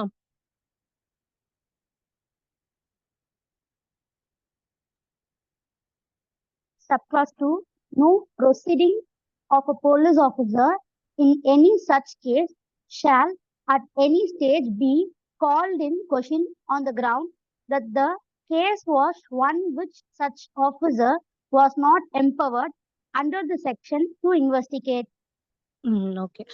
என்ன சொல்றாங்கன்னா கொஸ்டின் பண்ண முடியாதுன்னு சொல்றாங்க. என்னன்னா நம்ம என்னதான் வந்து officer in charge of the police station பண்ணலாம், டிஎஸ்பி கிட்ட ரெஃபரன்ஸ் கொடுக்கலாம் அப்படின்னு சொன்னாலும் இன்வெஸ்டிகேஷன் ஒண்ணு நடக்குது அப்படின்னா ஏதோ ஒரு போலீஸ் ஆபீசர் பண்றாங்க அப்படின்னா அதை வந்து நாளைக்கு கொஸ்டின் பண்ணிட்டு இருக்க கூடாது. இந்த ஆபீசர் பண்ணல, இவர் தான் பண்ணணும் அப்படின்ட்டு சிஆர்பிஸ்ல நார்மலா அதை சொல்றாங்க. அதாவது அந்த ப்ரொசீடிங்ஸ் வந்து கன்சர்ன் பவர் இல்லாத ஒரு இன்வெஸ்டிகேஷன் ஆபீசர் பண்ணிட்டாரு அப்படிங்கிற பேர்ல வந்து நம்ம அதை கொஸ்டின் பண்ணிட்டு இருக்க கூடாது. அதனாலதான் வந்து என்ன சொல்றாங்கன்னா ground that was one which such officer was not empowered under this section to investigate. அதாவது இந்த செக்ஷன் படி எம்பவர் பண்ண ஒரு பர்சன் வந்து அதை இன்வெஸ்டிகேட் பண்ணல அப்படின்னு சொல்லிட்டு நம்ம கொஸ்டின் பண்ண முடியாது இன்வெஸ்டிகேஷன். ஏன்னா இன்வெஸ்டிகேஷனுங்கிறது வந்து ஒரு complete power of the police officer. அவங்க வந்து அவங்களுக்கு ஏத்த மாதிரி வந்து யாருனாலும் சபார்டினேட் பண்ணி டெபியூட் பண்ணி பண்ணலாம். ஸோ அதனாலதான் வந்து இந்த மாதிரி ஒரு பேரியர் வந்து வச்சிருக்காங்க. ஸோ அது நம்ம புரிஞ்சுக்கணும். நெக்ஸ்ட் வந்து கிளாஸ் 3 வந்து யாராவது ரீட் பண்ணுங்க.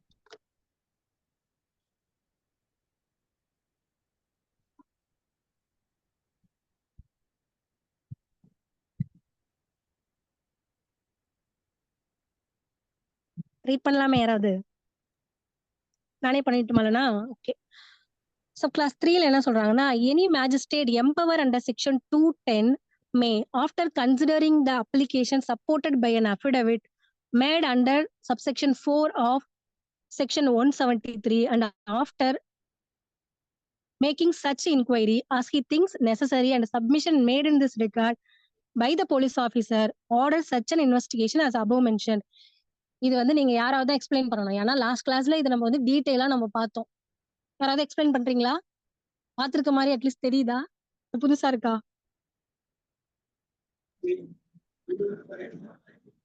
லாஸ்ட் கிளாஸ்ல பார்த்தோமே. ஆக்சுவலா இது என்ன அப்ளிகேஷனை பத்தி சொல்றாங்க?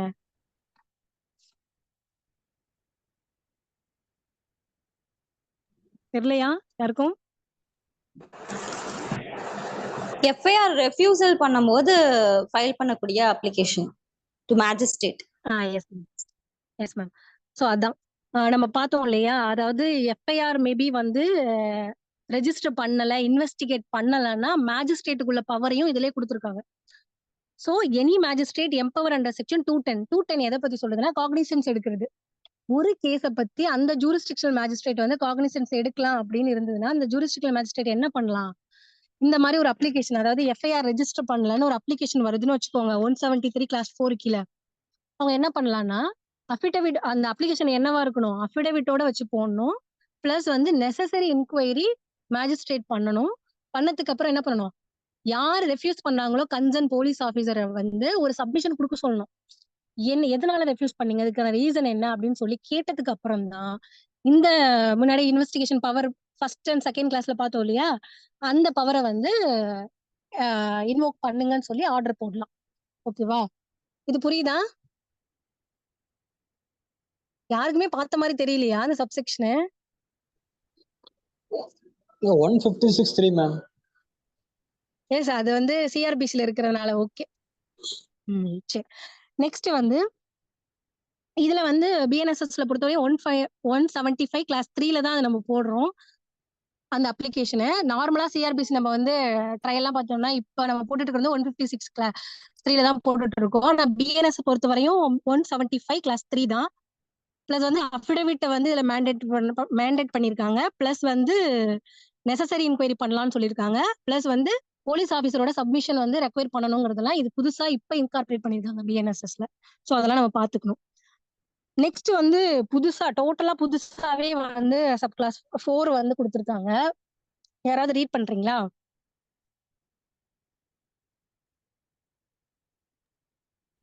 Any magistrate empowered under section 210 may, upon receiving a complaint against the public servant arising in course of the discharge of his official duties, order investigation subject to subclass A, receiving a report containing facts and circumstances of the incident from the officer superior to him, and after consideration of the assertion made by the public servant as to the situations that lead to the incident so alleged. Okay ma'am. என்ன சொல்றாங்கன்னா under section 210, அதாவது ஒரு magistrate cognisance எடுக்கிற மாதிரி இருந்துச்சுன்னு வச்சுக்கோங்களேன், அவங்களுக்கு வந்து ஒரு கம்ப்ளைண்ட் வருது, பிரைவேட் கம்ப்ளைண்ட் வருதுன்னு வச்சுக்கோங்க. எது ரிலேட்டடா வருதுன்னா, ஒரு பப்ளிக் சர்வெண்ட் அவங்களோட டியூட்டிஸை டிஸ்சார்ஜ் பண்ணும்போது அவங்க ஒரு ஏதோ ஒரு அஃபென்ஸ் பண்ணா அந்த வந்து உடனே வந்து இது பண்ணணுமா, அது வந்து கம்ப்ளைண்ட் பண்ணி இன்வெஸ்டிகேட் பண்ணணுமான்னா, இன்வெஸ்டிகேஷனுக்கு ஆர்டர் பண்ணணுமா அப்படின்னா கிடையாது. அதுக்கு வந்து 2 விஷயம் வந்து அவங்க வந்து பார்க்கணும் அப்படின்னு சொல்றாங்க. என்ன பார்க்கணும்னா, receiving a report containing a facts and circumstances of the incident from the officer superior to him. அதாவது இப்போ ஒரு பப்ளிக் சர்வெண்ட் இருக்காங்கன்னா அவங்களுக்குன்னு ஒரு சுப்பீரியர் அத்தாரிட்டி இருப்பாங்க இல்லையா, டிசிப்ளினரி ஆக்ஷன் எடுக்கிற அளவுக்கு ஒரு சுப்பீரியர் அத்தாரிட்டி கிட்ட கேட்கணும். அவங்க என்ன பண்ணணும்னா, அவங்கள்ட்ட வந்து ஒரு ரிப்போர்ட் வாங்கணும். கன்சர்ன் மேஜிஸ்ட்ரேட் என்னதாங்க பிரச்சனை, அவர் மேல என்ன வந்து அலிகேஷன் இருக்கு அப்படின்னு சொல்லிட்டு அந்த சுப்பீரியர் ஆஃபீஸர்கிட்ட ஃபர்ஸ்ட் ஒரு ரிப்போர்ட் வாங்கிடணும். பிளஸ் வந்து என்ன பண்ணணும்னா, after consideration of the assertion made by the public servant as to the situation that lead to the incident so alleged. அதாவது அந்த ஏன்னா பப்ளிக் சர்வெண்ட்டுங்கும் போது நம்ம எடுத்த உடனே அவருக்கு வந்து ஒரு இன்வெஸ்டிகேஷனோ எஃப்ஐஆர் போட்டு அவர் அரெஸ்ட் பண்றது, சம்மன் இஷ்யூ பண்றதுங்கிறது வந்து ஒரு மெக்கானிக்கல் வேயா இருக்கும். ஏன்னா பப்ளிக் சர்வெண்ட்டுங்கிறது நிறைய அவங்களுக்கு டியூட்டிஸ் இருக்கும். அவங்க எந்த சுச்சுவேஷன்ல அதை அந்த அந்த அஃபென்ஸ்ன்னு தெரிஞ்சு பண்ணாங்களா, இல்ல எதை பண்ண போய் அது அப்படி ஆச்சு அப்படின்லாம் தெரியாமையே வந்து இன்வெஸ்டிகேஷனுக்கு வந்து நம்ம ஆர்டர் போடக்கூடாது. அப்படி அதனாலதான் அந்த கன்சர்ன் பர்சனையும் வந்து ஒரு வாட்டி கேட்கணும், என்னதாங்க பிரச்சனை, எப்படி நீங்க பண்ணீங்க, எந்த சுச்சுவேஷன் வந்து உங்களுக்கு இந்த அஃபென்ஸ் பண்ற அளவுக்கு வந்து அந்த எந்த சுச்சுவேஷன்ல நீங்க இப்படி பண்ணீங்க அப்படின்னு சொல்லிட்டு அவங்கள்ட்டையும் வந்து அந்த கன்சர்ன் பப்ளிக் சர்வெண்ட் கிட்டயும் போயிட்டு அவரையும் கூப்பிட்டு வச்சு கேட்கணும், என்ன பிரச்சனை, எப்படி வந்து இது எந்த சூழ்நிலைகள்ல இதை நீங்க பண்ணீங்க அப்படின்னு சொல்லிட்டு அவங்கள்ட்டையும் வந்து அசெஷன் கேட்டதுக்கு அப்புறம் தான் இன்வெஸ்டிகேஷனுக்கு ஆர்டர் போகணும்னு சொல்றாங்க. ஸோ எடுத்தோடனே பப்ளிக் சர்வெண்ட்டை வந்து டிஸ்டர்ப் பண்ணக்கூடாது. ஸோ ஃபர்ஸ்ட் வந்து என்ன பண்ணுங்கன்னா, சுப்பீரியர் ஆஃபீஸர்கிட்ட போய் ரிப்போர்ட் வாங்குங்க, என்ன பிரச்சனை அப்படின்னு சொல்லிட்டு. பிளஸ் வந்து அது மட்டும் பத்தாது, கன்சர்ன் பப்ளிக் சர்வெண்ட் கிட்ட என்ன சுச்சுவேஷன்ல இதை பண்ணீங்க அப்படிங்கிற ஒரு அசெஷனையும் வாங்கிக்கிட்டு அதுலயும் இன்கொயரி பண்ணிட்டு அதுக்கப்புறம் ஓகே உங்க மேல நடவடிக்கை கரெக்ட்னு தோணுச்சுன்னா இன்வெஸ்டிகேஷனுக்கு ஆர்டர் போடலாம் அப்படின்னு இந்த செக்ஷன்ல எம்பவர் பண்றாங்க. இது புதுசா இப்போ இன்கார்பரேட் ஆன விஷயம். சோ இதுல ஏதோ டவுட்ஸ் இருக்கா இந்த செக்ஷனை பொறுத்த வரையும்? இதுதான் வந்து சோர்ஸ் ஆஃப் பவர் ஆஃப் இன்வெஸ்டிகேஷனோட சோர்ஸ் எங்க இருக்கு, ஒருத்தருக்கு பவர் போலீஸ் ஆஃபீஸருக்கு எங்க இருந்து வருதுன்னா இந்த 175 இருந்தா வருது.